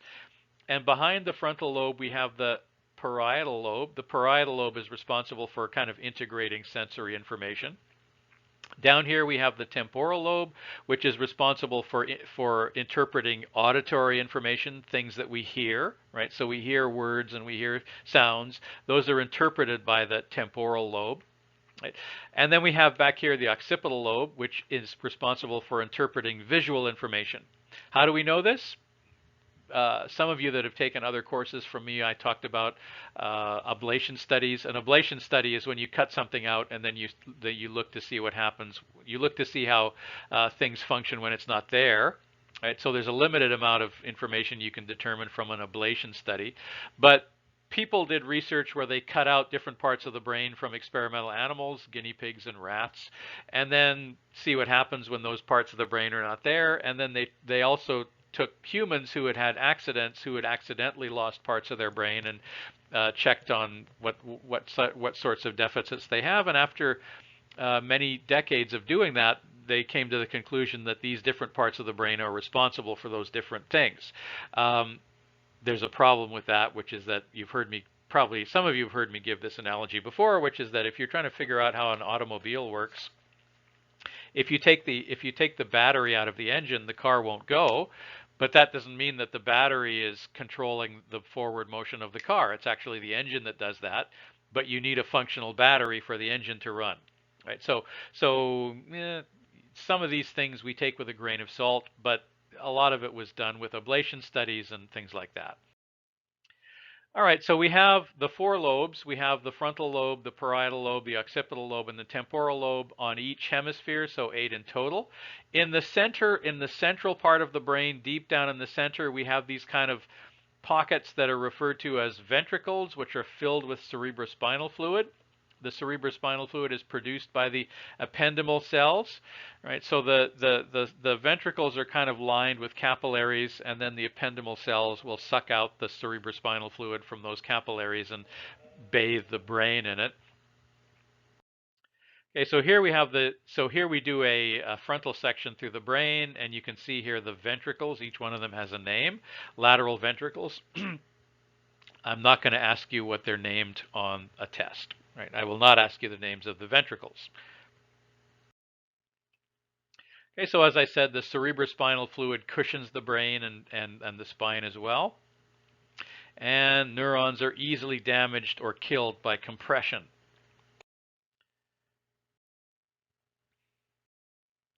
All right, so the cerebral cortex is highly folded in order to increase the surface area. It turns out that the neurons on the surface area are where we do all of our important thinking and functioning. And so the more of that surface that you have, the smarter an animal you are, typically. So if you look at humans, if you took this folded cerebral cortex and you spread it out, it would take up a much bigger surface area than any of the other animals. And so we believe that's why we're smarter than the other animals. And so a folded surface has a greater surface area. A bump is called a gyrus. A trough, or a trough is called a sulcus. The more folding you have, the greater surface area you have, therefore the smarter an animal you are. So here on the left we have a mouse brain, it's hardly folded at all. And on the right we have a human brain which is highly folded.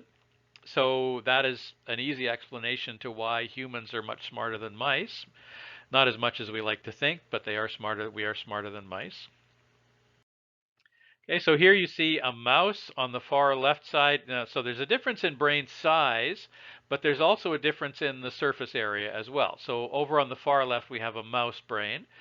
Then in the middle, we have a monkey brain. So monkeys are smarter than mice. And then we have a human brain on the far right, and humans, of course, are much smarter than monkeys or mice, and basically in proportion to the size of the surface area.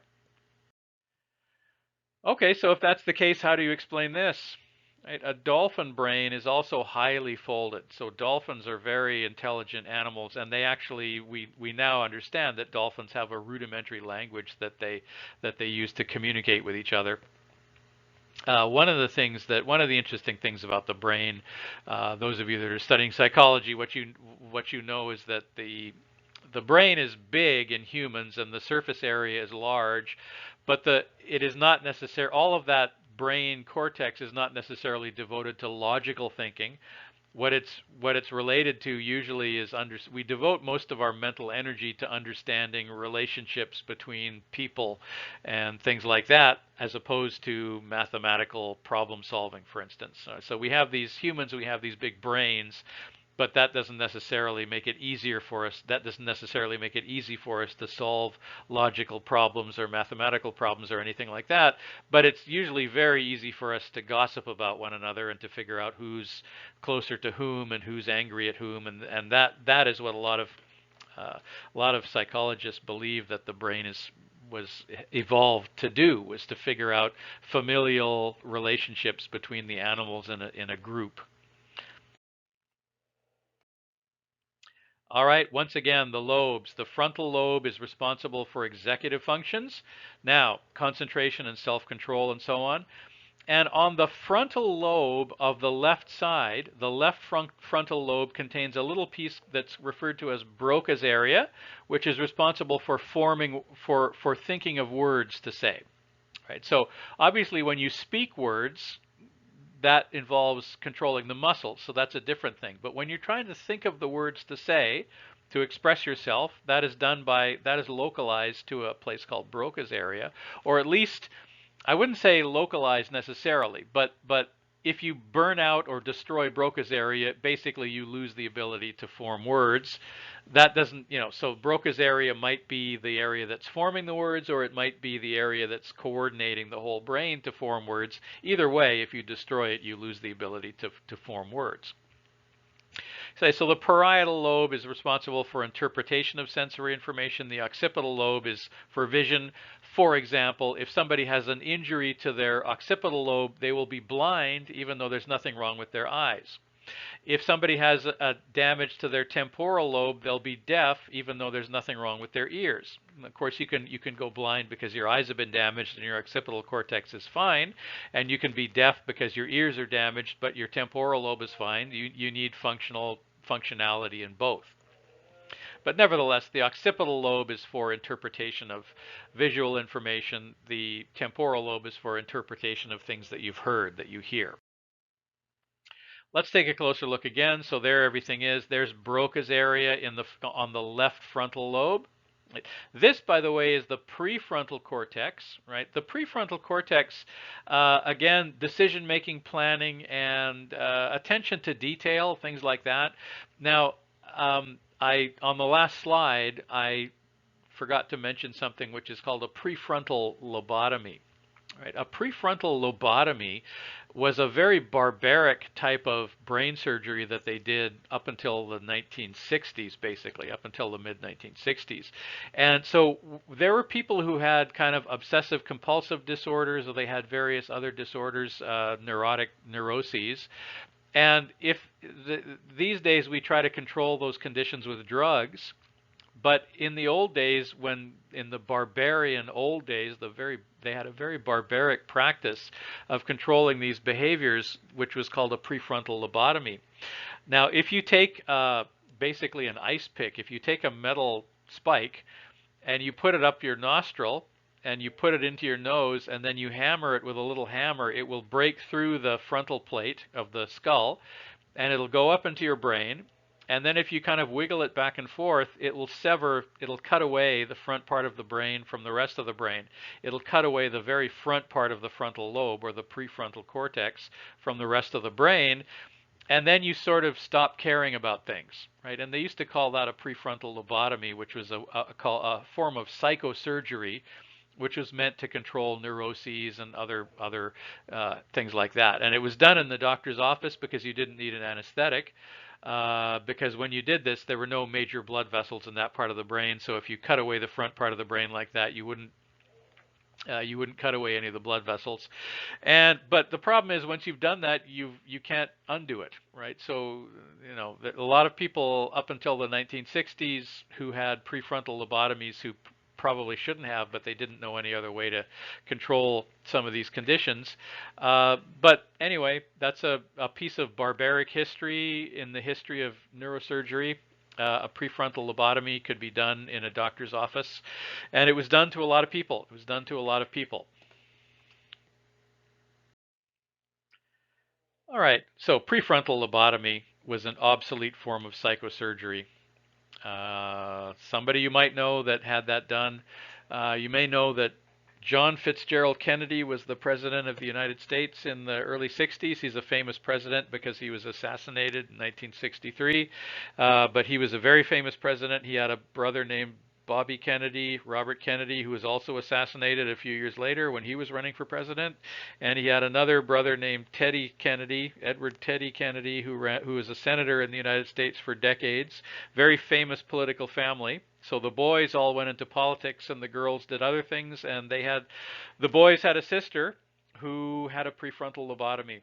Right, so she ended up living until the early 2000s, and she died. The prefrontal lobotomy essentially turned her into a vegetable, turned her into a permanent mental patient who spent the rest of her life living in a mental hospital. It was very tragic, very tragic. Anyway, so there's somebody that you know of who had a prefrontal lobotomy. I believe her name was Rose Kennedy. Okay, so then we have the other lobes: the parietal lobe, the occipital lobe, and the temporal lobe. Okay, the central sulcus, and then in front of the central sulcus we have the precentral gyrus and the postcentral gyrus. The precentral gyrus is also known as the motor cortex, and the postcentral gyrus is known as the somatosensory cortex. We're going to talk about those now. All right, so if we look at these two, there's the motor cortex in orange, and there's the somatosensory cortex in blue. And if you look at the neurons that are located in these areas, this map shows you which areas of the body are either controlled by those parts or are receiving sensory information from those parts. Okay, let's take a closer look at it. Right, so you notice that in the motor cortex, the primary motor cortex, this is easy to understand. Right? This little bit of the primary motor cortex is for controlling your feet and your toes, right? So that would control the muscles that are in the lower leg, basically. Notice that there's a fairly large part of the motor cortex devoted to controlling the hand, and there's a very large part of it dedicated to controlling the face. Now, why is that? Why on earth would that be? Well, the hands, we have a lot of control over our hands, much more than other animals do, because so much of our brain is devoted to controlling the fingers. Right? So we've built a world where all of the machines that we use are controlled by our hands because we have a lot of dexterity in our hands. We have a lot of control over the movements of our hands, over the intricate movements of our hands. Right? So that's what we've done. But that part you can understand. Now, did we build the world to be controlled by our hands, or did we build the world to be controlled by whatever part of our body we have the most control over? I don't know. I think it's the latter. But what about the face? Why do we have so much control over our face? Well, we are primates, and all of the other primates, we are the only primates that have language, can communicate with language. What about the other primates? They actually communicate with nonverbal communication. They communicate with facial expressions. So that's the reason for having so much of your face controlled, so dedicating so much of your brain to controlling your face, because nonverbal communication relies on facial expressions. Okay, what about the sensory cortex? Okay, so again, you have a lot of the brain is dedicated to being able to sense touch in your face, a lot of it in your fingers, not very much in your foot.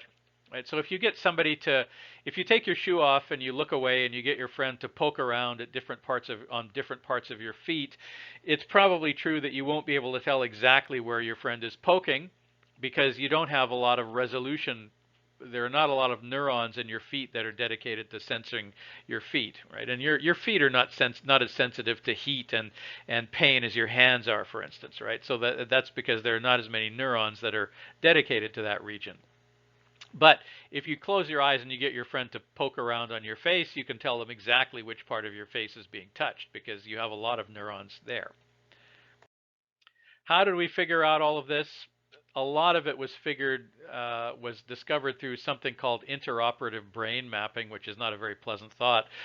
But in case you didn't know this, if you have brain surgery, a lot of the time you are awake during the brain surgery, which is not a very pleasant thing to think about. It's kind of a scary thing. But usually when they're poking around in your brain, they keep you awake so that you can help them to decide which parts of your brain to cut away or to leave intact, right? So uh, most people who have brain surgery are awake because the brain itself doesn't feel any pain.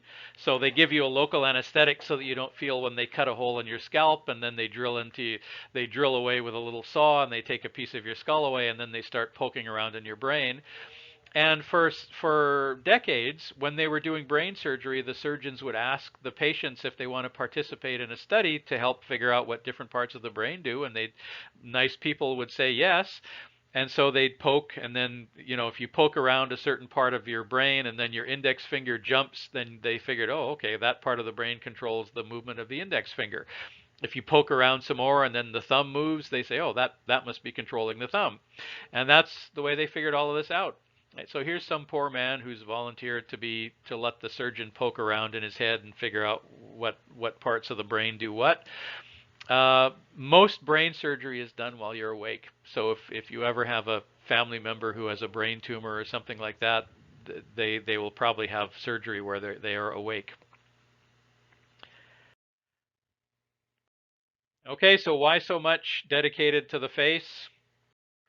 Nonverbal communication, something that all primates do. You know that you can, if you want to understand what's in somebody's mind, you listen to their words, but if you really want to know, you listen to the intonation of their voice, and you'll know even more if you can see their face when they're talking, right? So here we have Jane Goodall, who's a famous primatologist, making faces with a chimp. She's famous for studying chimpanzees, and she's learned all about the facial expressions of monkeys and things like that, and how they communicate.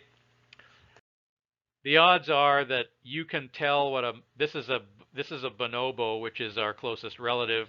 Just by looking at its face, you can figure out what it's feeling, basically, which is an essential part of animals working together in a group. If you know who's annoyed and who's happy and who's scared and who's whatever. So okay, so this is quite extraordinary to me. You look at that and you can probably figure out exactly what this bonobo is feeling, right? It's thinking something like this.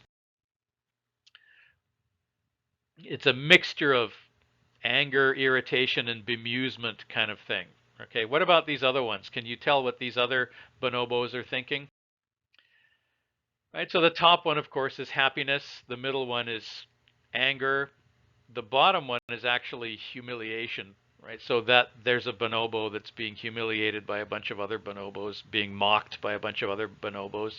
So this is why, one of the reasons why we have a lot of our brain devoted to making facial expressions, and those facial expressions betray, or those facial expressions are directly connected to our emotions. So this is a way that primates can function as a group when everyone knows how everybody else is reacting to things. What about the hand? Well, the other primates have the ability to use their hands as well. You never see lions or tigers making tools. This is a chimpanzee that's eating termites out of a termite mound. It's figured out that if it sticks a wooden stick into the termite mound, the termites will start to eat the stick, and then he can pull the stick out and then eat the termites off of the stick. So chimpanzees are one of the few animals, in addition to humans, that can make tools to manipulate their environment. And humans, of course, have made all kinds of amazing tools to manipulate their environment based on the dexterity of our hands. And we have such dexterous hands because a large portion of the motor cortex is devoted to controlling the hands. Now, this is an interesting thing. This is something called a PET scan, positron emission tomography. And what it basically does is, we don't need to go into all the details, but what it does is it is able to tell which parts of the brain are working the hardest based on how much oxygen they are consuming. Right? So you know about aerobic respiration. So the amount of oxygen that's being consumed by cells in different parts of the brain indicates which parts of the cells are working the hardest. So for years, we had to try and figure out which parts of the brain did what based on interoperative brain mapping and poking around, ablation studies and interoperative brain mapping. And then finally, in the 1980s, we developed this technology, which allows you to actually physically see which parts of the brain are working hardest during certain types of activities. And on the top left, you can see that those parts of the brain are working hardest when you're hearing words. Okay, so which part of the brain is working hardest there? You want to pause for a minute and take a guess? Okay, the guess, of course, is that it's the temporal lobe that is actually working hardest when we're hearing words. Okay, now look over where we're seeing words. Which part of the brain is working hardest when we're seeing words? That's right, that's the occipital lobe. Now look at the bottom left. Which part of the brain is working hardest when we're speaking words? Of course, that's the part of the motor cortex that controls the face, the tongue, and the larynx. Okay, and then when you're generating words, when you're trying to think of words, which words to say, that's the image on the bottom right. And it is, of course, Broca's area. Right? So this was very nice that after probably 50, 60 years of trying to figure out which parts of the brain did what through intraoperative brain mapping and ablation studies, to have all of that confirmed with positron emission tomography. Okay, so the cerebellum helps to control fine movements, right? So coordinates movements, picking things up, playing the piano, walking, and things are all of anything where you need to judge how far away something is and how far you have to reach your arm to grab it and things like that is controlled by the cerebellum. Two parts of the brain stem that we're going to learn about. The brain stem is the lower part of the brain, which is sometimes referred to as the lizard brain. It's the most primitive part of the brain. That's why they call it the lizard brain, because it's basically the same in humans as it is in lizards. And lizards have the brain stem plus a little tiny cerebrum, right? They have a little tiny cerebral cortex and a brain stem. And then humans have a great big huge cerebral cortex, but the same brain stem.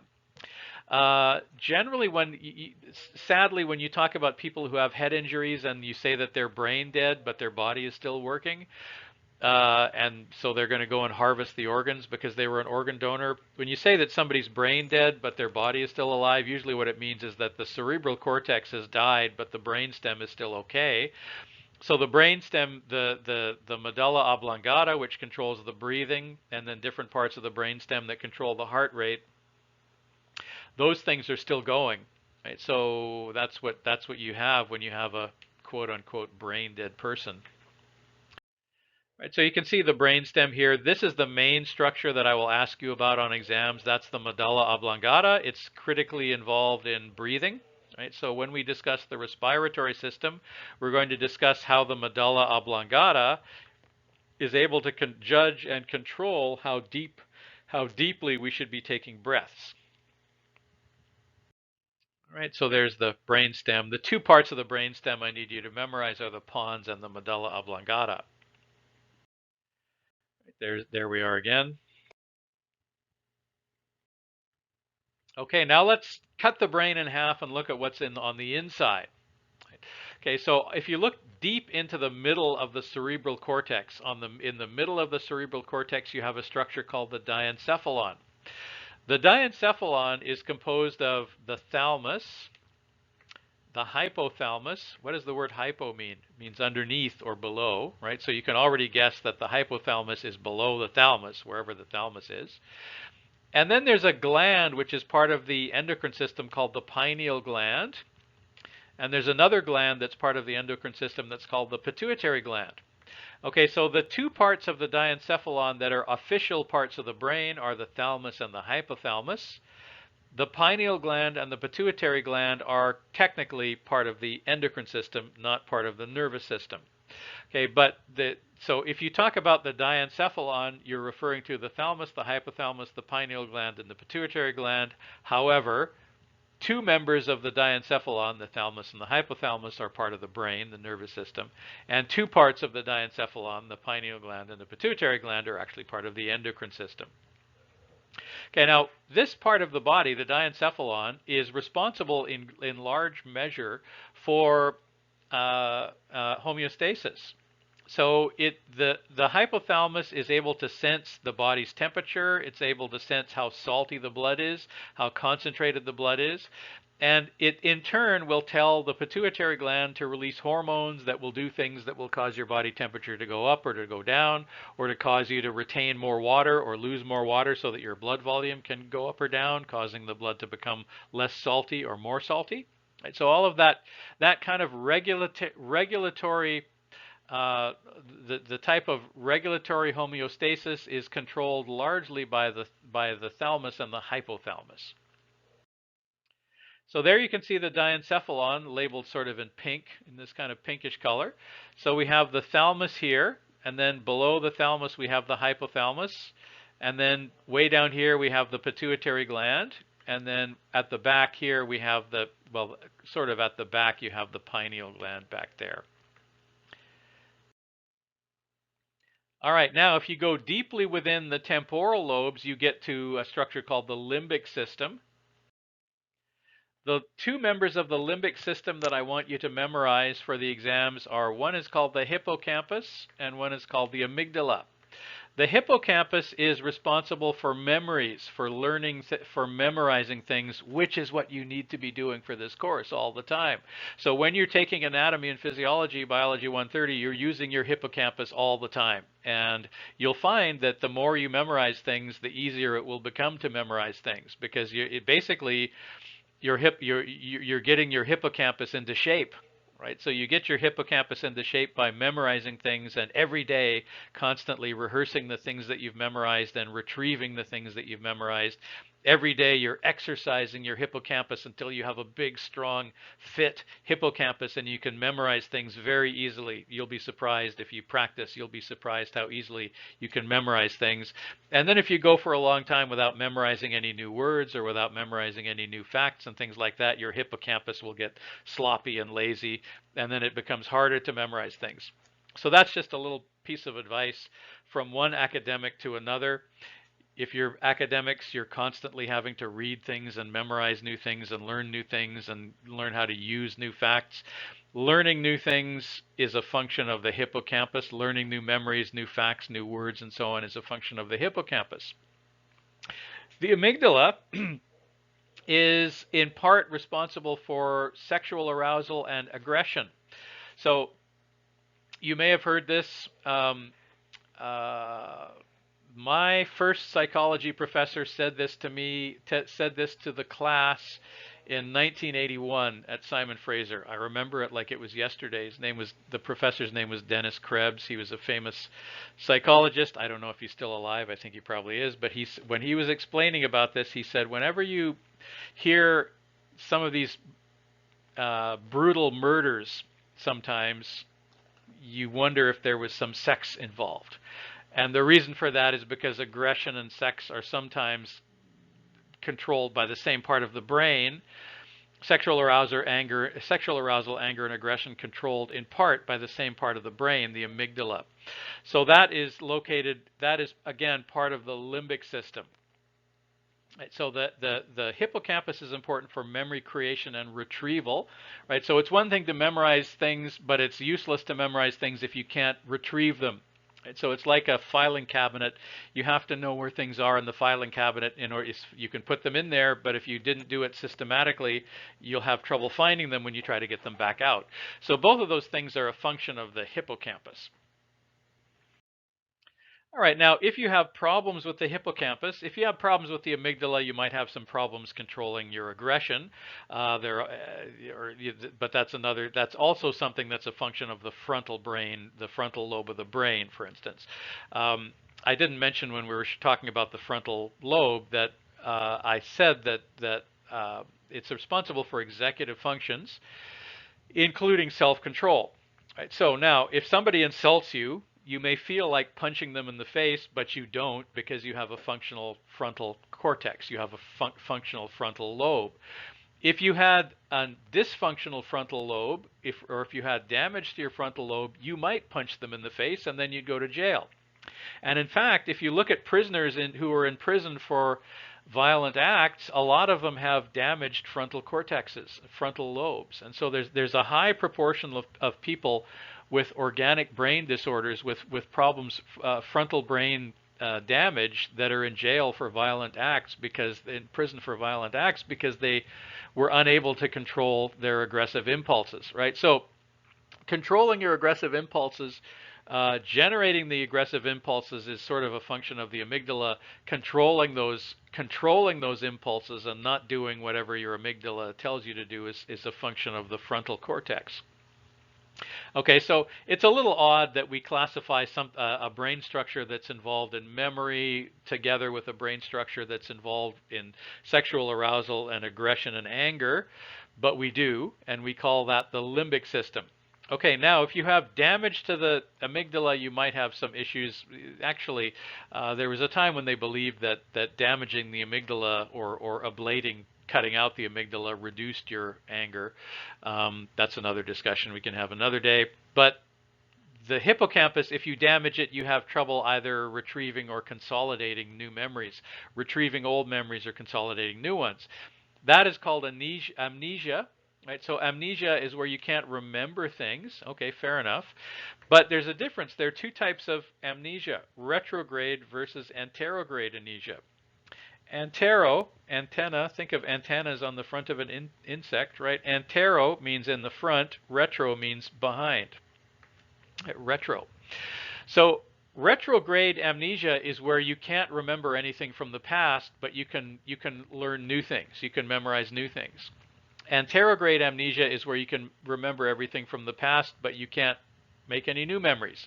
Right? So you can remember what you did when you were 12 years old for your birthday, but you can't you can't remember the name of your brother's new girlfriend, even though he introduces you to her every day. Right? So so that's anterograde amnesia. You can't make any new memories, right? So you do need to know the difference between retrograde and anterograde amnesia. All right, so here's what those structures look like. This little kind of a bean structure right there is the amygdala. And then the hippocampus is this thing here. Right, so the hippocampus, consolidating and retrieving memories. The amygdala, sexual arousal, anger, and aggression. All right. This is a part that all students hate doing. I hated doing it, but it's part of the anatomy and physiology curriculum that everyone has to know.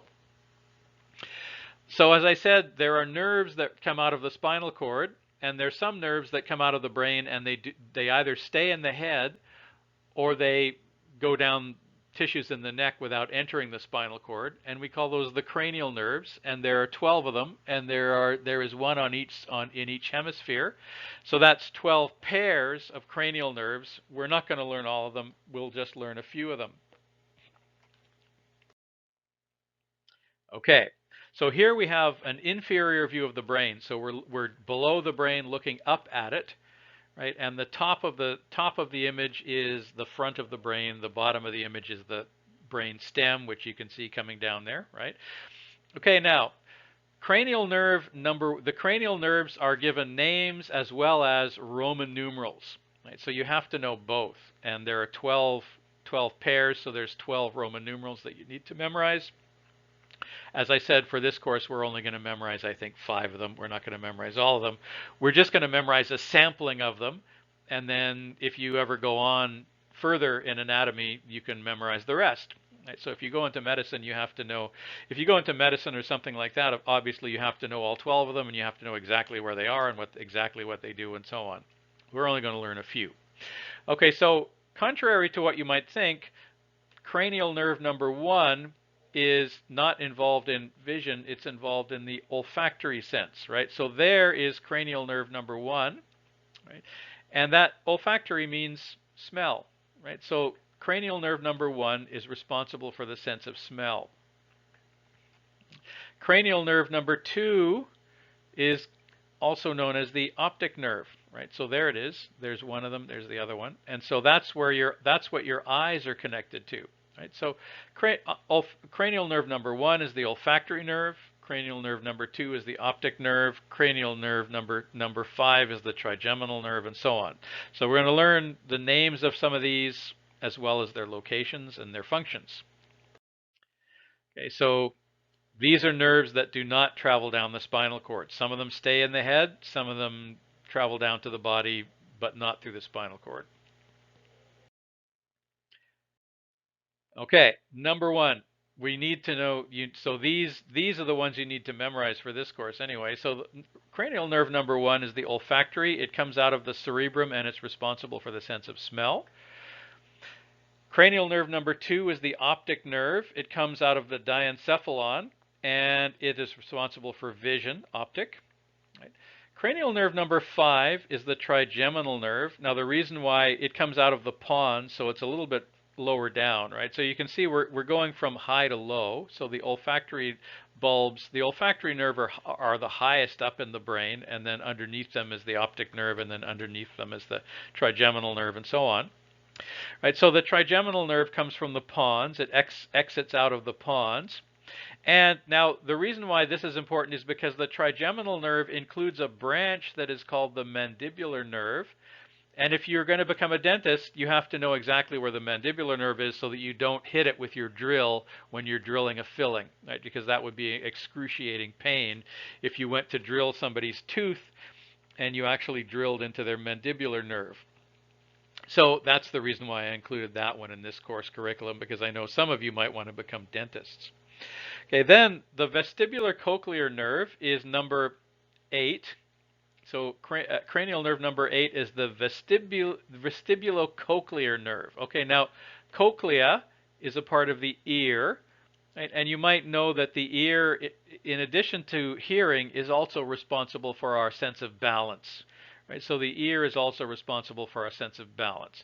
So the vestibular cochlear nerve, number 8, is responsible for hearing and balance.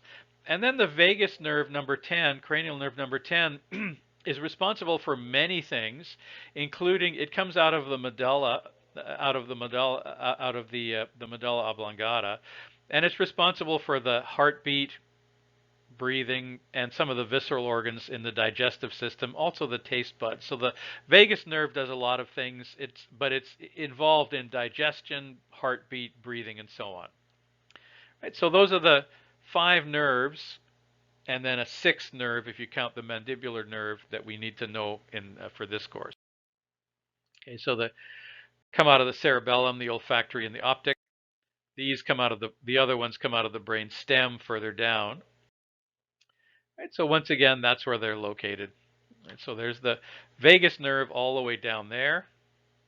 Right, there's the trigeminal nerve right there. Optic nerve, these things. Olfactory nerve, right? And then here is the vestibular cochlear nerve. Okay, as I said, the facial nerve contains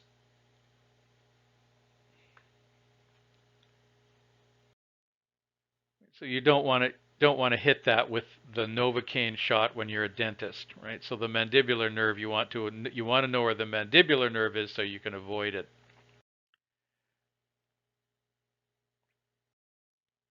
Okay, let's digress briefly and talk about blood flow to the brain. Blood flow to the brain. So the circle of Willis is a redundant network of arteries that supplies blood to the front part of the brain, the anterior side of the brain. And the circle of Willis this network of arteries is fed by the carotid arteries. So the carotid arteries are 2 large arteries that run up the sides of the neck, and they enter through the skull. They have the carotid canal and the jugular foramina on either side of the skull. There's a left and a right carotid artery. So the carotid canal is a left and a right carotid canal in the base of the skull that allows the carotid arteries to enter the brain, and then they feed into the circle of Willis. Right. So they also are fed by the vertebral arteries, which we'll talk about later. Okay, so there are 2 vertebral arteries that come. So we learned about the the cervical vertebra that have little holes in the transverse processes, right? And those are called the transverse foramina.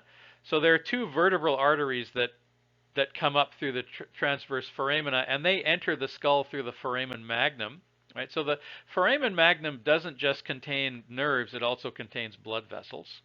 And they converge into an artery that supplies blood to the posterior side of the brain, which is referred to as the basilar artery. Right? So we have the circle of Willis, which is fed by the carotid arteries, which supplies blood to the anterior side of the brain, and then the posterior side of the brain is supplied by the basilar artery, which is fed by the two vertebral arteries. And then the two internal carotid arteries also converge to form the feed the circle of Willis. Okay, so here's the circle of Willis in the front part of the brain being fed by the carotid arteries, the internal carotid arteries here. And here's the basilar artery here, right there, basilar artery, which is fed by the vertebral arteries that enter the skull through the foramen magnum and run up the back of your neck through the transverse foramina of the transverse processes of the cervical vertebra. So remember, one of the ways that you can tell the cervical vertebra from the thoracic and the lumbar vertebra is that the transverse processes of the thoracic and lumbar vertebra do not have foramina. They don't have holes in them. That's something that only the cervical vertebra have. So that's one way that you can recognize the cervical vertebra. So through those holes are traveling the vertebral arteries, left and right vertebral arteries. Okay, what about once the blood gets exhausted in the brain, oxygen depleted, and then it's heading back down to the heart and lungs again? Okay, so we're only going to learn a few of the veins in the skull that take the blood away, the oxygen depleted blood away from the brain. One is the superior sagittal sinus, another is the inferior sagittal sinus. You know what the sagittal plane is. It cuts right down the middle of the brain. So as you can guess, the superior sagittal sinus runs through the top of the brain, right through the middle of the top, and then, you know, sort of in between the hemispheres. The inferior sagittal sinus is located there, and it's supplying blood to the ependymal cells that line the ventricles. The occipital sinus. Now, when you have a really big, a very big cavernous, a big blood vessel, it's sometimes referred to as a sinus because it's so big and bulky that it barely qualifies as a vein. It's more like a cavity where things stagnate, right? So we have the superior sagittal sinus, the inferior sagittal sinus, the occipital sinus, and then from there they go to the jugular veins and the vertebral veins. So the jugular veins run down the front of your neck, heading back to the heart, and the vertebral veins run down the back of your neck, running through the transverse foramina of the cervical vertebra, and then back towards your heart and lungs. So here we have the superior sagittal sinus rather, and then the inferior sagittal sinus. And then down here we have the occipital sinus, right? And then things head down either the cervical veins or the jugular veins. This image is from your coloring book, so you can take a look at that again as well, right? So we have the superior sagittal sinus, inferior sagittal sinus, occipital sinus down here, and then there's the cervical veins heading back down to the heart, and then here's the jugular vein heading back down to the heart.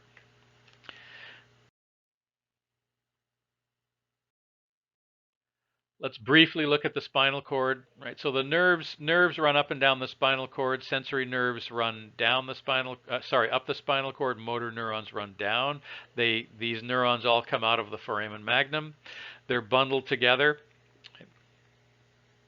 And at the very bottom of the spine, at the second lumbar vertebra, there's a whole bunch of nerves that come out of the base of the spine and this is referred to as the cauda equina. Cauda equina literally, what are equestrian sports? Anyone know what equestrian sports are? Those are horses. So the word equine is Latin for horse. So cauda means tail, equina means horse, so it literally means horse tail. It's a bundle of nerves that comes out of the base of the spine at the L2 lumbar 2 vertebra that looks kind of like a horse tail. Okay, so there's the cauda equina.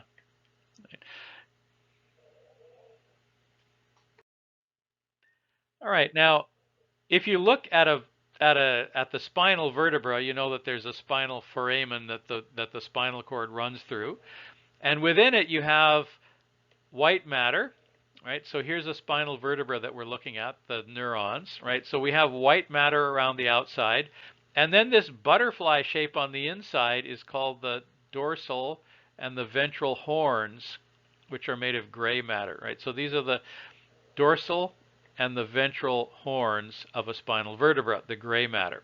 All right, now the back side of the spinal vertebra, the dorsal horn, is where the sensory neurons enter, and the motor neurons exit the spinal cord through the ventral horns, right? So they travel down to the periphery, right? So that's the difference between the dorsal and ventral horns of the spinal column.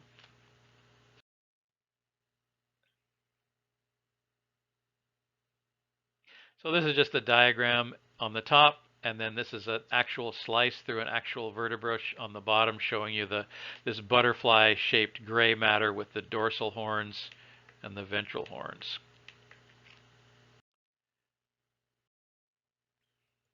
Okay, so the dorsal horns are where the sensory nerves enter the spinal column, and the ventral horns are where the motor nerves exit from the spinal column and come out to control the muscles. Now, you may remember from reading the coloring book that the neurons that go in and come out of the spinal cord they go through these structures called ganglia, where the connection, it's kind of like a telephone or a telephone switchboard or a computer hub, where the wires get relayed to other wires, and so there's not a direct connection between the telephone that you're using and the wire on the telephone pole. It's kind of like the connections get mixed up, which makes it very difficult to say which neuron is controlling that particular body part, because they are reconnected to one another at various points called ganglia. And then at the bottom of the spine we have the cauda equina. Okay, so once again, here's dorsal horns and ventral horns. Dorsal horns are where the sensory neurons come into the spine and travel up to the brain, and then the ventral horns are where the motor sensations to the motor neurons come down the spine and then go out and tell the body parts what to do.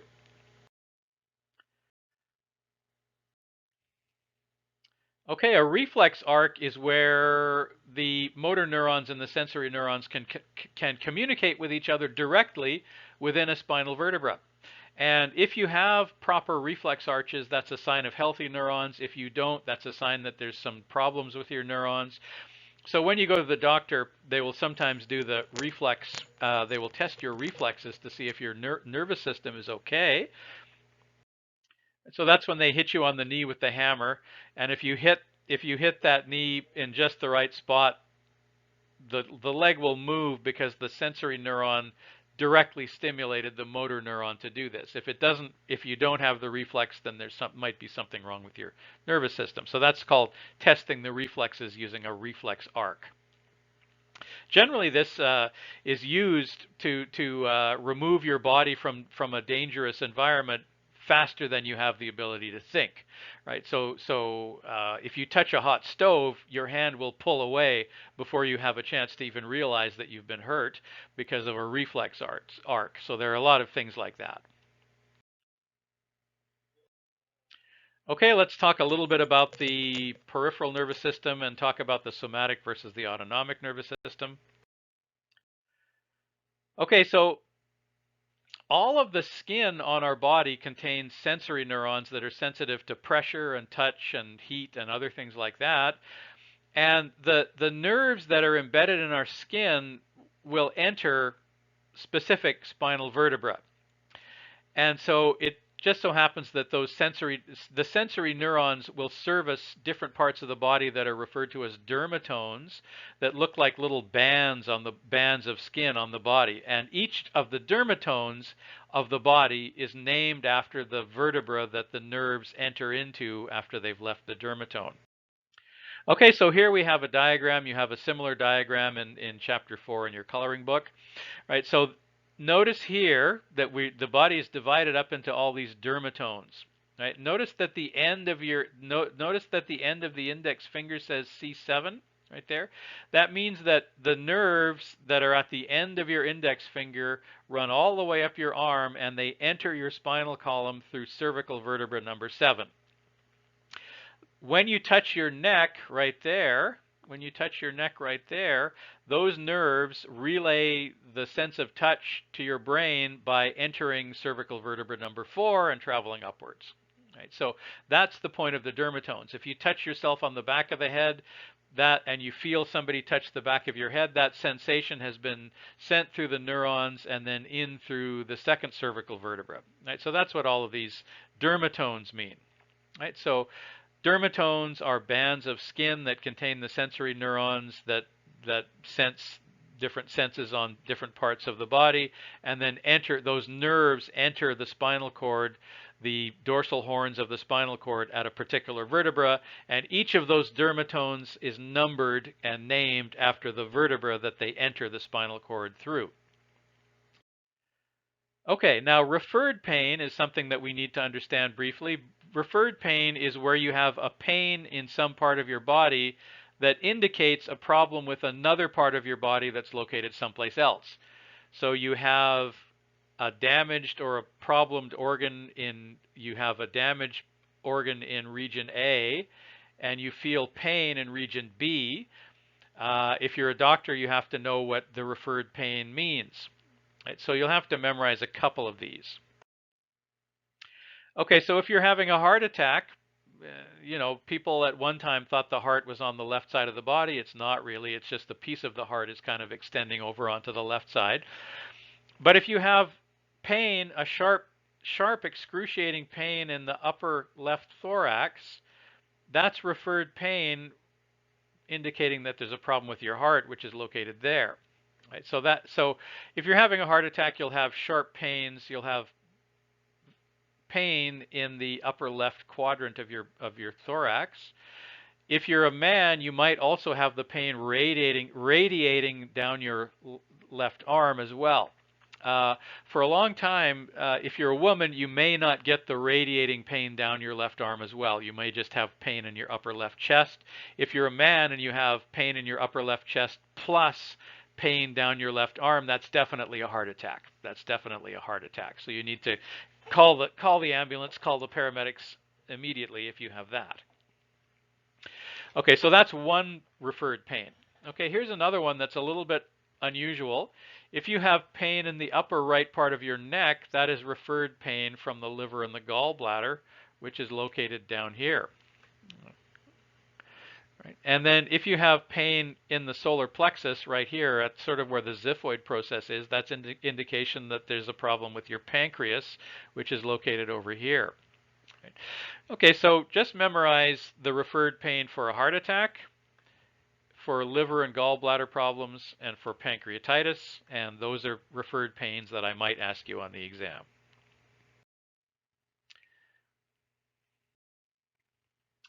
All right, here's an interesting thing that those of you that are taking Biology 205, microbiology, might find interesting. Otherwise, you can also find it interesting for this course, which is that shingles is there's a virus called varicella zoster, which causes a disease called chickenpox. If you had it as a child, it's a latent virus, and it may come back when you're middle-aged as a related disease called shingles.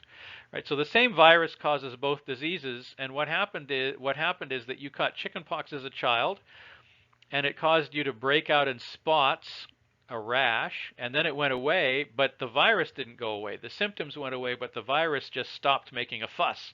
The virus stopped making noise, and what it did instead was varicella zoster is what's known as a neurotropic virus because it likes to live inside neurons. And so typically what varicella zoster does is it hides in one of the thoracic peripheral nerves until you are middle-aged.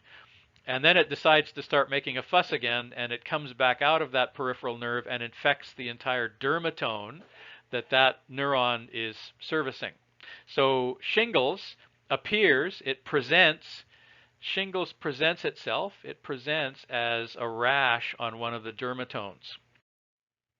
So you have chicken pox as a child, you break out in these spots, then it goes away, and then when you're 40, you have shingles. So this is shingles. This is what shingles looks like. And you notice that the shingles is appearing along one of the dermatones. That's probably T8 or something like that, the T8 dermatome or something like that. So so that is indicating that what happened was the varicella zoster virus was hiding inside the T8 peripheral nerve. And then when it decided to start making a fuss again, it reappeared all through that entire dermatome that nerve is servicing. All right, let's quickly talk about the two divisions of the autonomic nervous system: sympathetic division, fight or flight, and then parasympathetic division, rest and digest. Okay, so the sympathetic division of the autonomic nervous system is a bunch of nerves that connect to organs that, when activated, will cause your body to undergo changes that prepare it to either fight or run away, including pupil dilation, vasoconstriction. So dilation means the pupils open so that you can see better, right? If you're hunting or running away, you're trying to see where the danger is. You want your pupils to open up so you can get as much light and as much vision in as possible. Vasoconstriction means that the blood vessels narrow. They become constricted. They become more narrow, which increases the blood pressure, and that increases the speed at which the blood is traveling around the body. That's fine if you're breathing faster, because then the blood that's now traveling faster can be oxygenated faster if you're breathing faster, right? So the sympathetic division of the autonomic nervous system also causes your respiration rate to increase, and it diverts blood away from the skin and the digestive system. The theory being that if you survive, this part of your autonomic nervous system has been activated because you're in danger. You either have to fight to survive or you have to run away to survive. And if you survive, you can digest your food later. It's not a priority. Digesting your food for now is not a priority. Now, the neurons that control this reaction emerge from the spinal column between vertebra T1 and L2. Right, so all the way from basically the thorax all the way down to the lumbar vertebra, we have neurons coming out of the spinal vertebra that control the sympathetic division of the autonomic nervous system. Okay, you tell me whether this cat is relaxed or aroused. I'm sure you can tell. Right, so what do you think? Okay, what about this cat? Okay, so obviously the cat on the right has had the sympathetic division of its autonomic nervous system activated because it's ready to jump on a mouse or something like that. The cat on the left has eaten the mouse and it's all relaxed and purring, and so its pupils are constricted. But pupil dilation on the right is what you get when the sympathetic division of the autonomic nervous system is activated. The parasympathetic division allows you to relax and digest your food. So the pupils constrict. Vasodilation means the blood vessels open up, which lowers the blood pressure. The blood travels more slowly around your body, which is fine. If you're breathing more slowly, that's fine. It diverts blood to the digestive organs and to the skin, right, and away from your arms and legs and things like that. Now, the nerves that control the parasympathetic division of the autonomic nervous system emerge from the cranium and the sacrum. So they avoid the spinal cord altogether. So you see over here, the neurons that are controlling the parasympathetic division emerge from the cranium and the sacrum. And then all the nerves that control the sympathetic division are emerging from T1 through L2 along the spinal cord.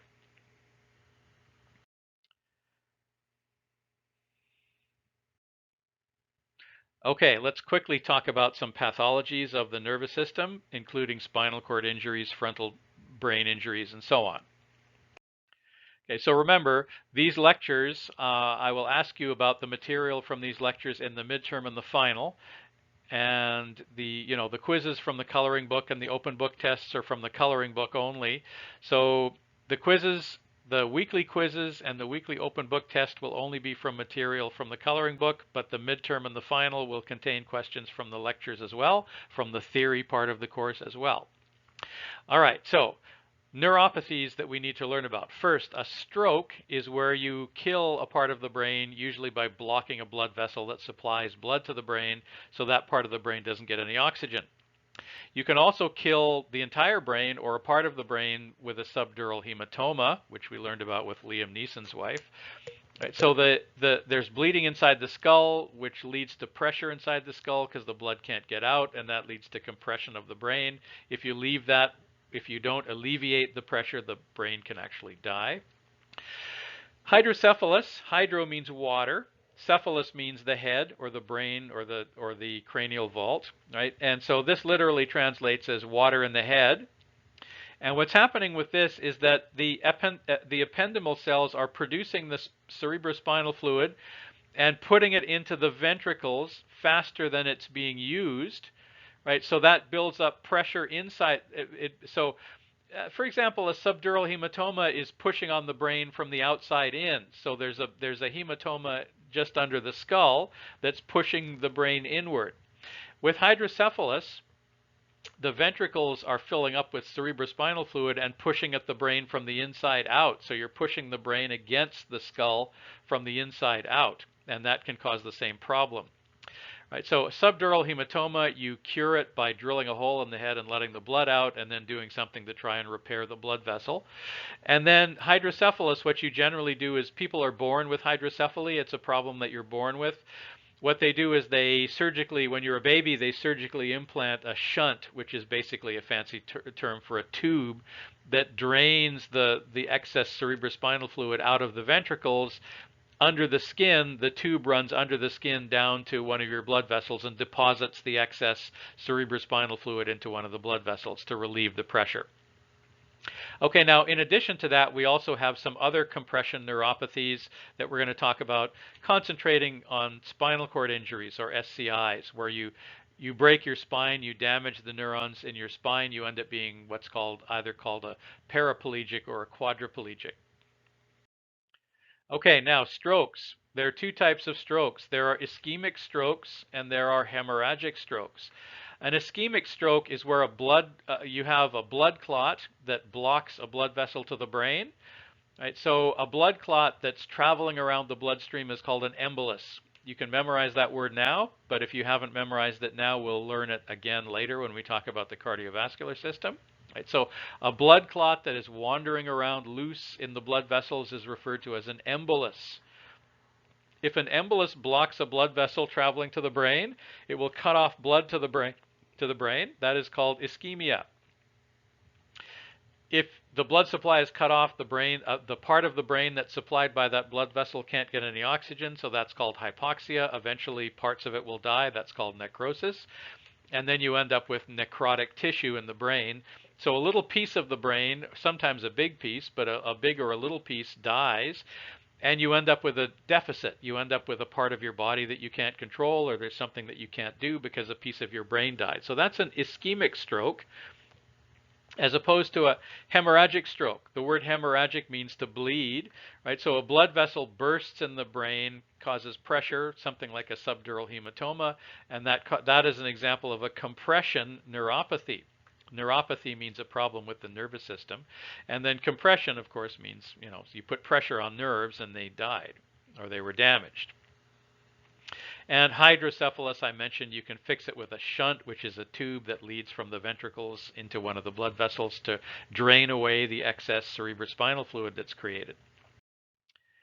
All right, one particular nerve that we need to learn about is the sciatic nerve, which runs down the back of the leg. And if that nerve gets pinched or compressed because of irritation in the area, for instance, there's a lot of places where you have tendons that are in the leg. If those tendons become swollen up, they could put pressure on the sciatic nerve, which then the first thing that happens is basically you put a little bit of pressure on a nerve, it hurts, or the area of the body that that nerve is servicing will hurt. So you'll feel like you have pain in your legs, but really it's just the sciatic nerve being pinched or compressed up by the pelvis or something like that. So it presents, sciatica presents as pain in the leg or the hip. It presents itself as pain in the leg or the hip. So there is the sciatic nerve. The sciatic nerve is the largest nerve in the leg. I will often ask you that on tests. I'll say, what's the largest nerve in the leg? It's the sciatic nerve, and sciatica is where you have some kind of irritation or inflammation or compression of the sciatic nerve for whatever reason. It's very painful. It's very hard to live with. There are various ways that you can deal with the pain. One is through pain relievers. That's next to useless. Speaking as somebody who suffered from sciatica for a brief period, I can tell you that the painkillers are practically useless. It's a very inefficient way to control the pain, but some people opt for that. If you inject steroids, steroids relieve inflammation. So if certain steroids relieve inflammation, we'll talk about that later. But so if the sciatica is being caused by some tendons or some swelling in the area due to inflammation, if you can relieve the swelling, then you can relieve the pain. So that's another way. Another way is with acupuncture. Acupuncture helps. Chiropractor helps too, to kind of bend you around. Massage therapy also helps to kind of bend you around to relieve the pressure on the sciatic nerve. But the best way to cure sciatica is never to catch it in the first place. And the best way to never catch sciatica is to keep active and to keep limber through regular exercise, yoga, and stretching exercises, particularly as you get older. Right. So speaking personally, when I had sciatica, it was during periods of my life where I was not doing much exercise. I was leading a sedentary lifestyle. So if I wasn't doing much exercise, particularly with the legs, like running or Stairmaster or exercise bike, you get sciatica. If you want to keep the sciatica away, do a lot of Stairmaster work, cardiovascular work, bicycling. The exercise bike is good for that. I prefer the exercise bike because it doesn't put pressure on your knee joints, whereas the Stairmaster does. So the Stairmaster puts a lot of pressure on your knees and your feet. Running puts a lot of pressure on your knees and your feet, which as you get older, that can be more and more problematic. But the stationary bike is great because it exercises one leg at a time. You can vary the pressure so that you can make it lighter or more pressure. So exercising and keeping limber and pliable is a great way to avoid ever getting sciatica in the first place. Okay, next, carpal tunnel syndrome is another compression neuropathy where you type in a funny position and it causes inflammation of the tendons that control the fingers. The tendons that control the fingers are as well as the median nerve are both contained inside the carpal bones and the reticulatum. That it causes compression of the medial nerve. That's something called the area that the nerve and the tendons run through is called the carpal tunnel. And so if they get compressed inside the carpal tunnel, that's called carpal tunnel syndrome. Okay, so you see here the carpal bones are located here, right? And here are all the tendons. And here's the transverse carpal ligament that goes over the top top of your wrist. And right there is the median nerve, right? And so if these tendons become irritated, they swell up. If they become inflamed, they will swell up and they will compress the median nerve and cause pain. It's usually caused by poor typing posture. So this is called a neutral typing position, where your arm, the angle of your arm, the angle of your humerus and radius is 90 degrees, and then the angle of your fingers relative to the radius is 90 degrees or 45 degrees again, right? So this is proper typing position. If you type like that, you're overstraining the ligaments, and if you type like this is the worst because your wrist is touching the edge of the table, and that really causes irritation of the carpal. I catch myself doing that about 10 times a day, and I have to lift my wrists up, and I say, why do I forget and let that happen? If you're not paying attention, or I'm not paying attention, obviously, when I do that, then that causes carpal tunnel syndrome. And I do have a bit of carpal tunnel syndrome, and it's because of that. It's exactly because of that. So one way that you can avoid that is you can put a pad down on the edge of the table. So I have, right now, I'm typing this with there's a towel across the edge of my desk so that my wrists are resting on the towel, not on the corner of the desk, which is the worst thing that can happen. So anyway, you compress the median nerve. I sometimes ask in carpal tunnel syndrome which nerve is compressed. The answer is the median nerve. That's called carpal tunnel syndrome. All right, frontal brain injury is another interesting one. Frontal brain injury, I mentioned the fact that if you damage the frontal cortex, you sometimes lose control of your temper. You may lose control of some inhibitions, for instance. Okay, so frontal brain injury. Frontal brain injury can be gotten by all of these kinds of things. Boxing is terrible for it. So what happens basically is, those of you that have studied physics, you know all about inertia. So the brain is sitting in a liquid cerebrospinal fluid, and if you punch somebody in the face, the skull will move backwards, but the brain, because of inertia, will not move backwards. The brain will stay in place and then hit the frontal plate of the skull, causing frontal brain damage. Right, so that can lead to all kinds of problems, including difficulty controlling your temper. This bicycle helmet, you notice, the bicycle helmet and the construction helmet, you notice that they both have straps on the inside. Those straps are there to make sure that your head is not in direct contact with the helmet, so that if something hits the helmet will give way, rather than as acting essentially as a cushion for the head, right? So if the helmet was directly touching your head, you would still get a brain injury for the same reason as, you know, the skull would move and the brain would stay in place, and then the brain would hit the skull, and then you'd cause a brain injury. So the front brim on the bicycle helmet and the construction helmet are meant to protect you from hitting landing head first on the concrete and hitting the front lobe of your brain, hitting the frontal plate of your skull, and then causing a frontal brain injury. All right, spinal cord injury, very big subject, something you should know a lot about. Right now, if you damage your cervical vertebra, I mentioned the fact that if you damage your spine, the spine is very easily damaged, especially the cervical vertebra. Right, so the cervical vertebra are very delicate, and if you realized how delicate they are, you wouldn't do half the things that you do. You wouldn't ski, skate, and so on.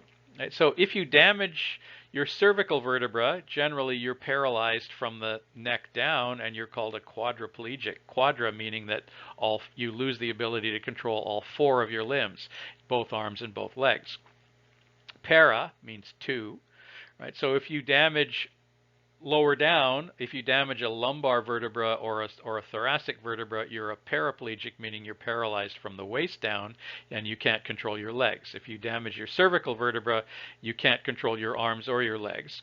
If you damage your cervical vertebra high enough at the C3 level, you can't breathe because the phrenic nerves that control the diaphragm come out of the third cervical vertebra, and then you are what's known as a ventilator-dependent quadriplegic. You have to have a machine to breathe. Okay, so if you damage the lumbar or thoracic vertebra, generally you will become a paraplegic and you'll be paralyzed. Your legs will be paralyzed. If you damage the cervical vertebra, you'll be a quadriplegic because you can't use either your arms or your legs.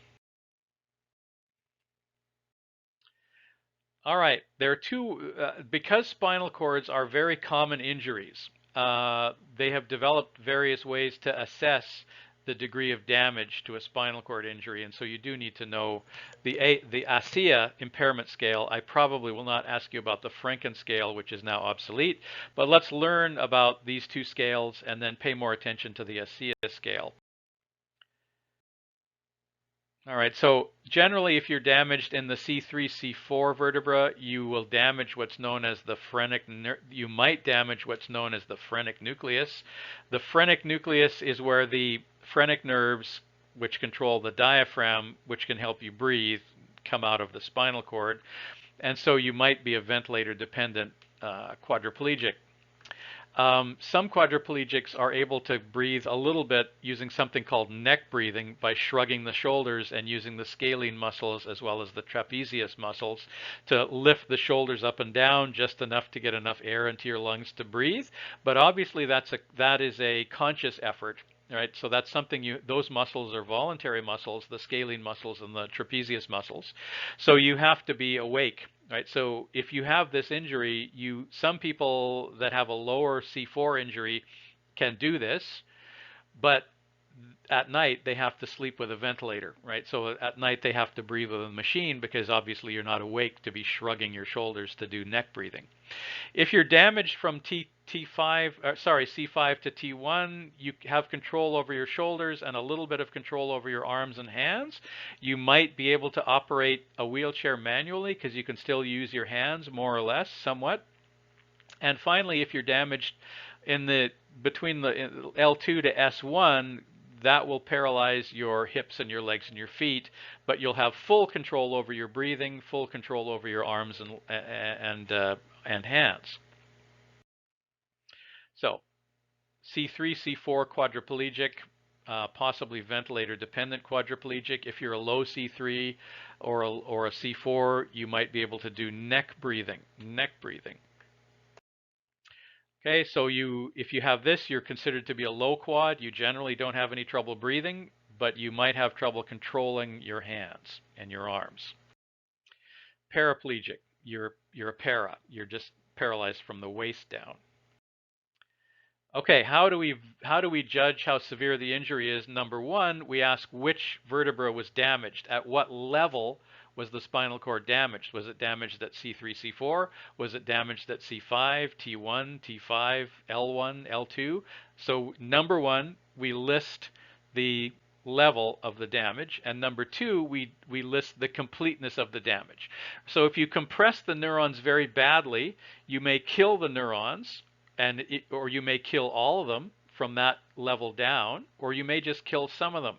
If you just kill some of them, that's an incomplete injury, so you might still have some function and still have some sensation below the level of the injury. So these two scales, the Frankel and the ASIA scale, are designed to assess the amount of damage below the level of injury.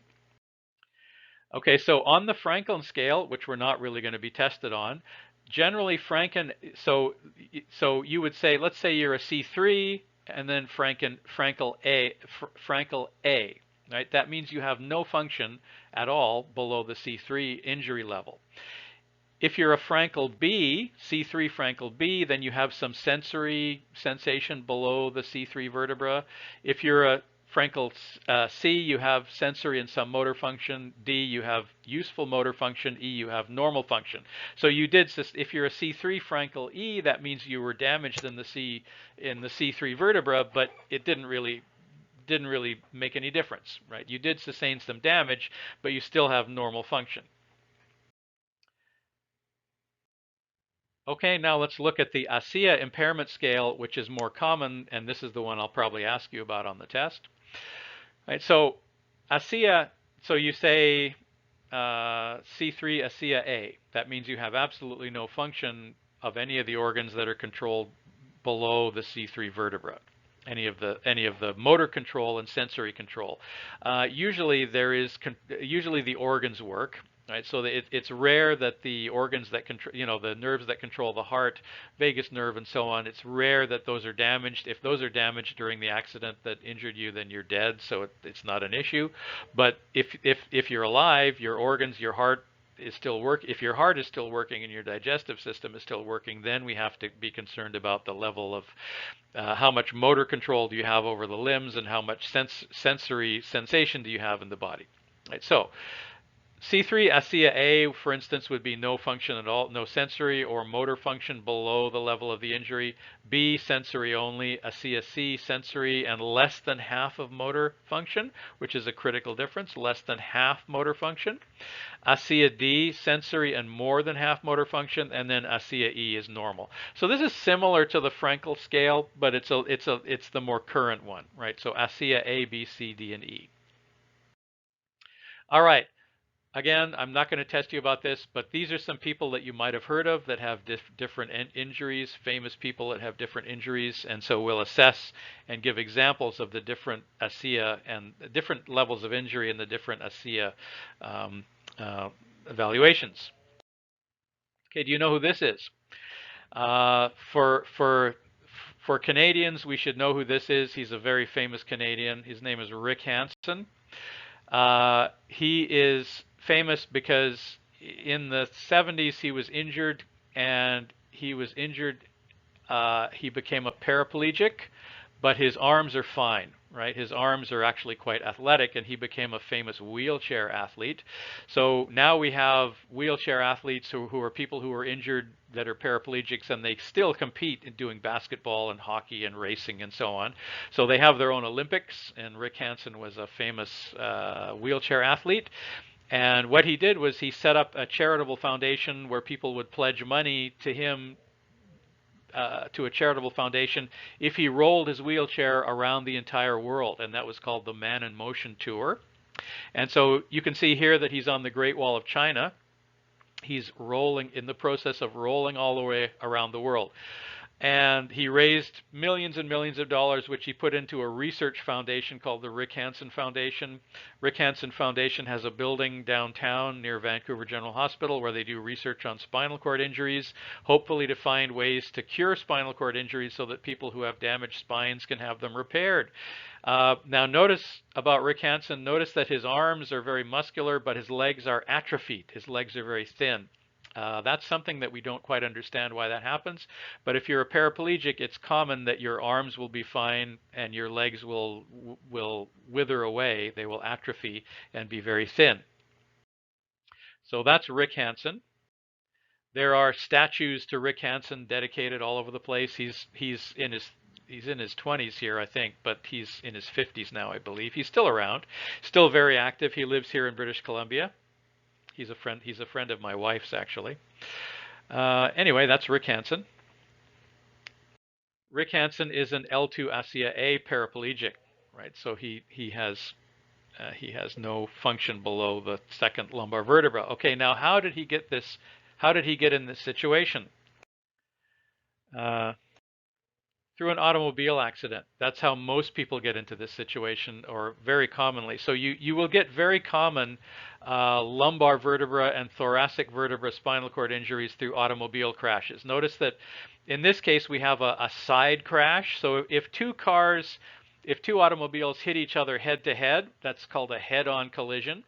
The people in the cars will be thrown forward, and in the old days they used to hit their frontal they hit the frontal plate on their skull on the windshield, and that would cause a frontal brain injury until we made seat belts mandatory.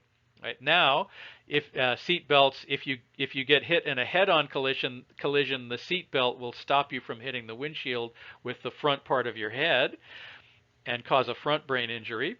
But the seat belt may damage you as well. The seat belt can do some damage as well, but it's better than not having it. On the other hand, if you get hit on the side of the car, there isn't a side seat belt necessarily, so that will cause a lateral movement of the spine, and that could snap or damage the lumbar vertebra or the thoracic vertebra or even the cervical vertebra. So side crashes are very dangerous. That's why airbags are better. So to be perfectly protected, you need to have front and side airbags and a seat belt. And also the headrest behind your seat has to be properly adjusted to avoid these kind of spinal injuries. Okay, a side crash. Okay, now interestingly, if you have, for car accidents, if you have a frontal crash, the seat belt prevents you from getting a front head injury. What about side crash, spinal damage, airbags prevent it? Look at number 2, item number 2, a rear end crash. Somebody hits your car from behind.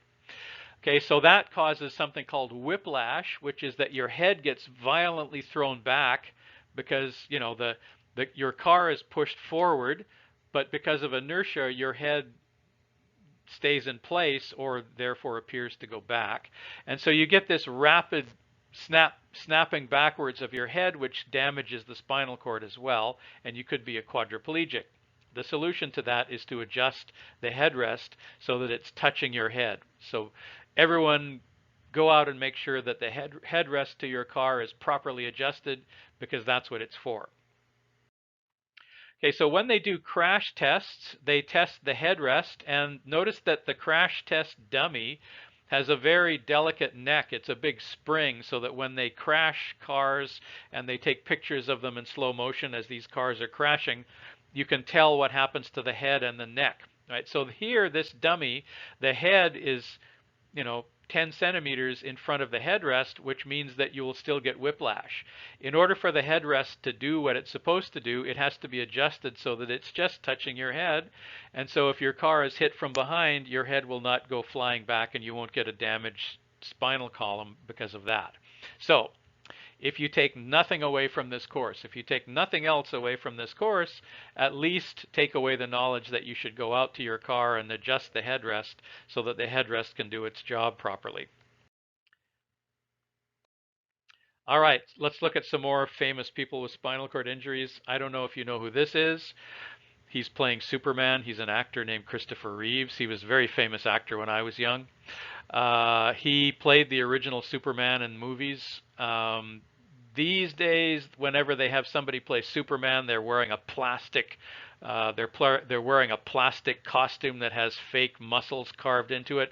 Christopher Reeve was very physically fit. This is his real chest. He's just wearing a cloth costume there. Right, so he was very physically fit. Christopher Reeves was a famous actor. Just as a little side note for your amusement, I don't know if any of you are taking English literature at Columbia College.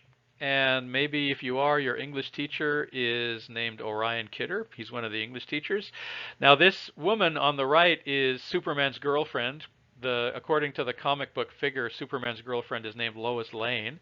So the woman playing Lois Lane is an actress named Margot Kidder, she's dead now, unfortunately, but she was Orion Kidder's aunt, right? And another coincidence, Margot Kidder was my babysitter when I was a child. Right, so she was a Vancouver actress that babysitted me, and she was the aunt of Orion Kidder.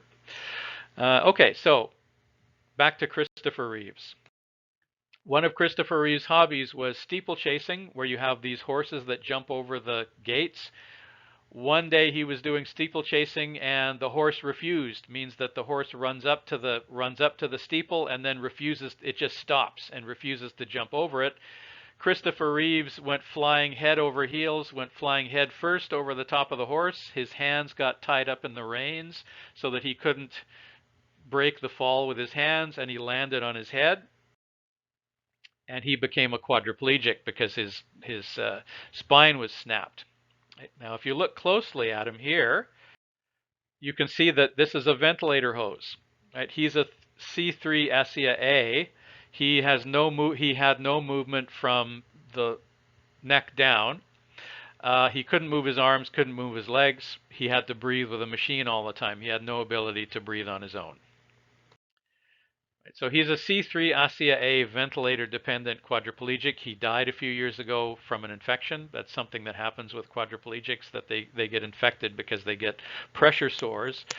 People who are quadriplegics can't reposition themselves in their wheelchair, so they tend to get blisters and pressure ulcers on their body, where particularly where the ischial tuberosity, at the very bottom of your backside, when you're sitting on a chair, you're placing all of your weight onto the ischial tuberosity, and so you tend to get pressure sores.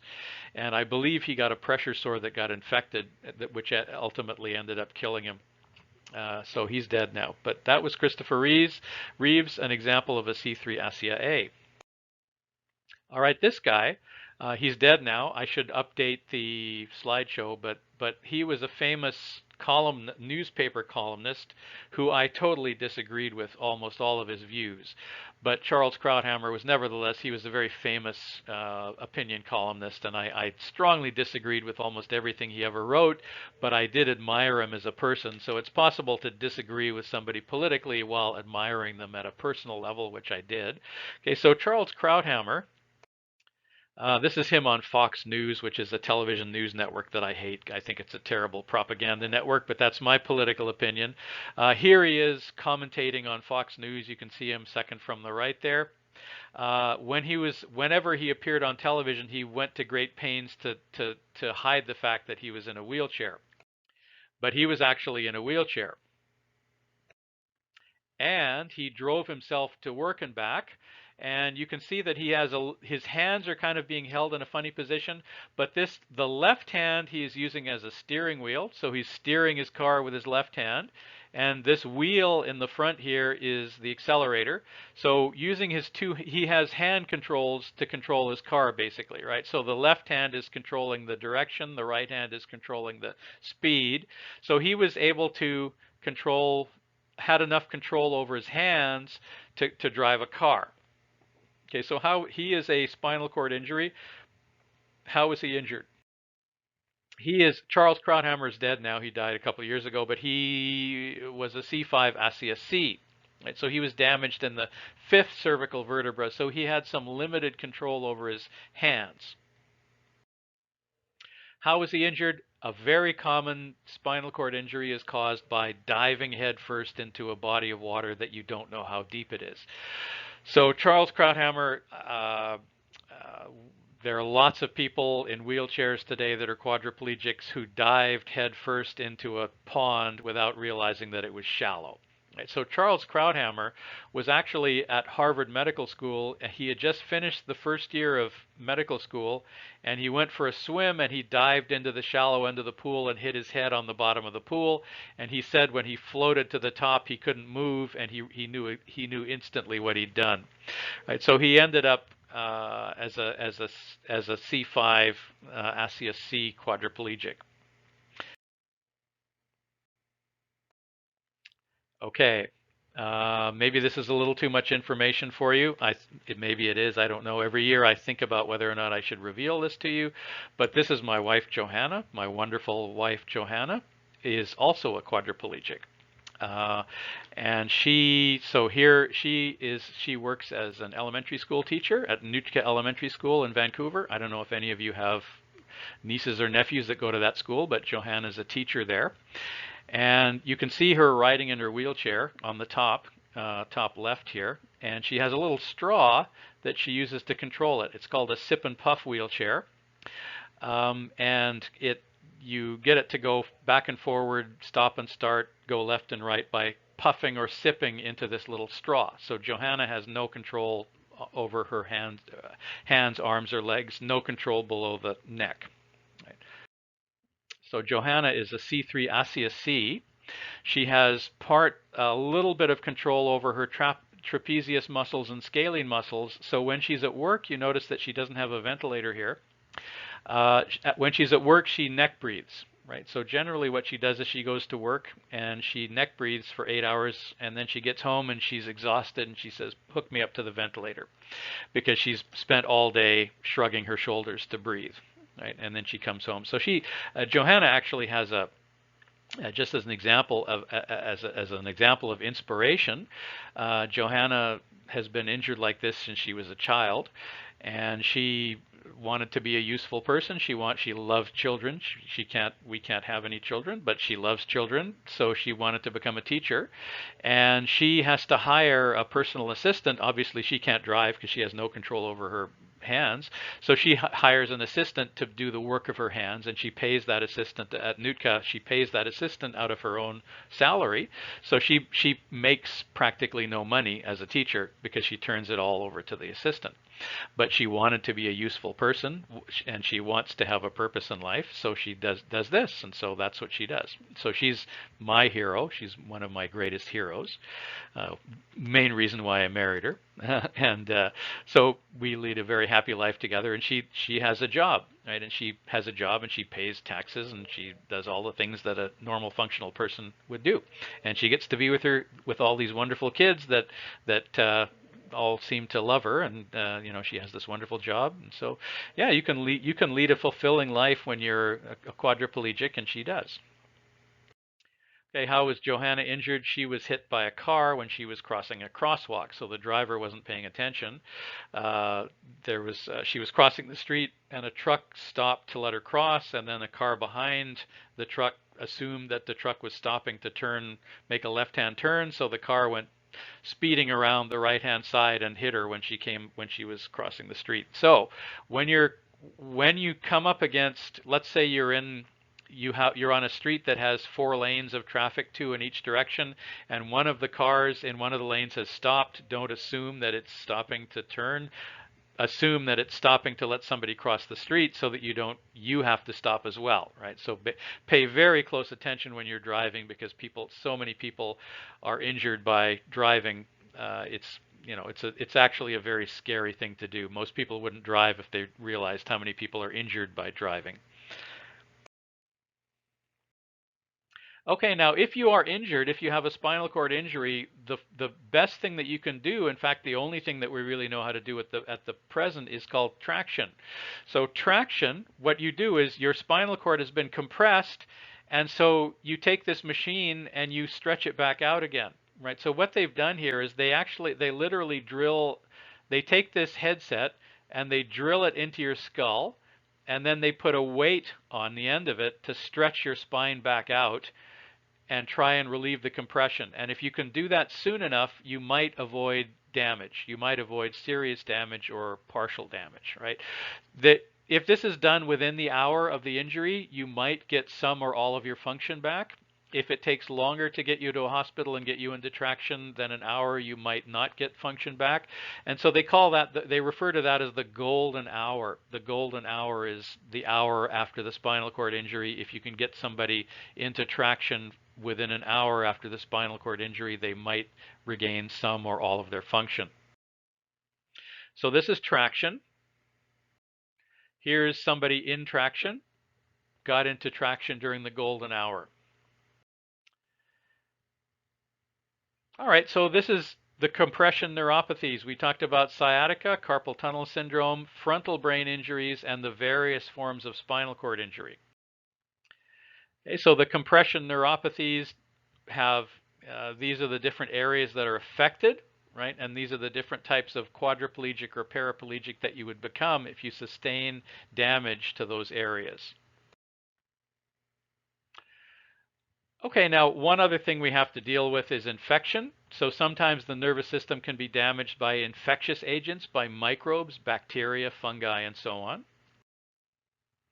Okay, so bacterial meningitis is where bacteria infect the cerebrospinal fluid. The only way you can test that is by a lumbar puncture. If you eat food that has been contaminated by a bacterium called Clostridium botulinum, you will get flaccid paralysis. Flaccid means limp and loose. And what happens is that this particular bacteria produces a neurotoxin that inhibits, it produces a neurotoxin that prevents the neurons from releasing acetylcholine. If you prevent neurons from releasing acetylcholine, then you can't contract the muscles, right? So that's how Clostridium botulinum works. Clostridium botulinum has a very close cousin called Clostridium tetani. If you cut yourself with a dirty knife or a dirty gardening rake or something that has Clostridium tetani on it, because this is a soil, both of these are soil organisms, they live in the dirt, and you get Clostridium tetani inside you, it produces a neurotoxin that inhibits acetylcholinease. Right, so we discussed earlier that acetylcholinease breaks down the acetylcholine that's released into the neuromuscular junction, allowing the muscles to relax. So with tetanus, your muscles contract and they never relax because the neurotoxin that Clostridium botulinum produces prevents the acetylcholinease from breaking down the acetylcholine. So your muscles remain rigid, and so you end up getting rigid paralysis. Bacterial meningitis, most common cause is swimming in a dirty swimming pool that doesn't have enough chlorine, right? So that's why if you go into a swimming pool, it reeks of chlorine. The more it reeks of chlorine, the better it is, because it's probably more sanitary. In places where they don't put enough chlorine in the water, you could get bacterial meningitis. Clostridium botulinum, if you see a can like this that's all swollen up, never eat the food inside, because the swollen can is one of the signs that Clostridium botulinum is growing inside. Botox, by the way, this thing that you put on to lessen the wrinkles in your forehead, is actually the toxin that's produced by Clostridium botulinum. What it does is it causes the muscles in your forehead to go flaccid. It causes the muscles in your forehead to relax so that you can't furrow your brow. Finally, tetanus. If you get poked with a bayonet that's dirty, if you're a soldier, or if you get poked with a gardening rake, or you cut yourself with a knife that has soil on it, you might get Clostridium tetani. That used to happen to people. People used to die of tetanus before they realized what was going on. Right? This was called this was tetanus, rigid paralysis. Um, these days, people don't get tetanus from bayonets anymore. They get tetanus from garden rakes and garden hose. All right, now additional problems with the nervous system that we have to discuss. Okay, so some other ones. Multiple sclerosis is an autoimmune disease where your body attacks your own myelin around that are insulating the axons of neurons, right? So multiple sclerosis, your body's immune system attacks and destroys your own myelin. It is partly determined by genetics and partly determined by the environment. We're not exactly sure what causes it, but what happens is that you slowly lose, if you have multiple sclerosis, it's a very tragic disease. You slowly lose control over your body because the neurons can no longer transmit signals over long distances. Okay, Alzheimer's disease is caused by unknown factors. We don't quite understand it. If you dissect the brain of somebody with Alzheimer's disease after they die, you find out that there was like a 90% loss of production of acetylcholine in the brain. There are little holes in the brain called plaques. It's a very severe deterioration of the brain so that you lose all memory, and then you basically become a child again with no memories, right? So people with Alzheimer's disease, within 5 years, they can't recognize any members of their own family anymore. They can't remember their children, who people are. Eventually they forget how to eat, and they forget how to swallow. So they can be fed, but they forget how to swallow, and they die eventually, usually within 5 years or so. Parkinson's disease, again, is an unknown cause, neurological disorder that causes problems with fine motor control, problems with the cerebellum. There's some lesions in the brain stem where the motor neurons are traveling down to the legs and arms. One of the characteristics of Parkinson's disease is that you shake. You have the inability to, one of the things that stops you from shaking is the neurons in the brain stem. And so people who have advanced Parkinson's are very shaky. So they have a very shaky demeanor. Tay-Sachs is a genetic disease problem with phagocytes in the brain. It's an accumulation disease where waste products in the neurons in the brain are not taken away. It's called a lipid storage disease. And it results in retardation. It's a strong genetic disease. You can be diagnosed to see whether you're carrying Tay-Sachs. And people are given genetic tests to determine whether they have the gene for Tay-Sachs. It's a recessive genetic disease. What that means is that you have to get both. It's caused by a mutant allele, but you have to get both mutant alleles, one from each parent, in order to actually have Tay-Sachs. So that means that you can be a carrier for Tay-Sachs disease without knowing it, and you might have a child that has Tay-Sachs disease, but you can be tested to see if you're carrying it or not. All right, examples of people who have each of these diseases. This woman is a woman named Annette Funicello, very famous actress when I was a child. She was a child actress. She was a member of a TV show called The Mouseketeers, which is why she's wearing mouse ears on the bottom here. When she was a child, she became famous. Then she was a teenage heartthrob actress. When she turned 30, she started walking with a cane, and she was diagnosed with multiple sclerosis. When she was in her 40s, she was in a wheelchair. And now there's a slightly disturbing picture. When she was in her 50s, she lost complete control over her entire body. So this is her husband pushing her around. She died not long after that. It's a tragic disease that slowly robs you of the ability to control your own body. Right? So very tragic. And again, it is the result of the myelin sheath being destroyed so that the transmission of signals by neurons over long distances becomes impossible because the axons are not insulated by myelin anymore. Alzheimer's disease. Probably the most famous person ever to have Alzheimer's disease was United States President Ronald Reagan, who was president in the 80s. So he was president of the United States. Everyone noticed that he was starting to forget things around the late 1980s when it was time for him to stop being president. Eventually, he was not president. He was president from 1980 to 1988. And then by the early 90s, he was showing strong signs of Alzheimer's disease. And he ended up in a nursing home, and the nursing home had a front office with a fish tank in it, an aquarium, and inside the aquarium there was a little model of the United States the White House, where the president lives. And one day Ronald Reagan got out of his room and he took the little model of the White House out, and he ran and hid under his bed with this model of the White House. And his wife, Nancy Reagan, came and asked him what he was doing, and he said, "This is mine. I'm not sure what this is, but I think it has something to do with me." Right? So he was like a child again. Basically, you revert to being a child. You have no memories. You become very childlike. You age. Your mind ages in reverse, and eventually you die. So that was the most famous person to have Alzheimer's disease was Ronald Reagan. This actor, Terry Thomas, was famous when I was growing up. He usually played some kind of a cad in English movies. He's an Englishman. One of the interesting things about him was that he had Parkinson's disease, and I saw him interviewed when I was a young man studying neurology and things. And he was talking about how he was having trouble moving with Parkinson's, and he said sometimes it was like he couldn't walk. But he was trained as a classical actor, which meant that when he was trained as an actor, he was trained to tap dance.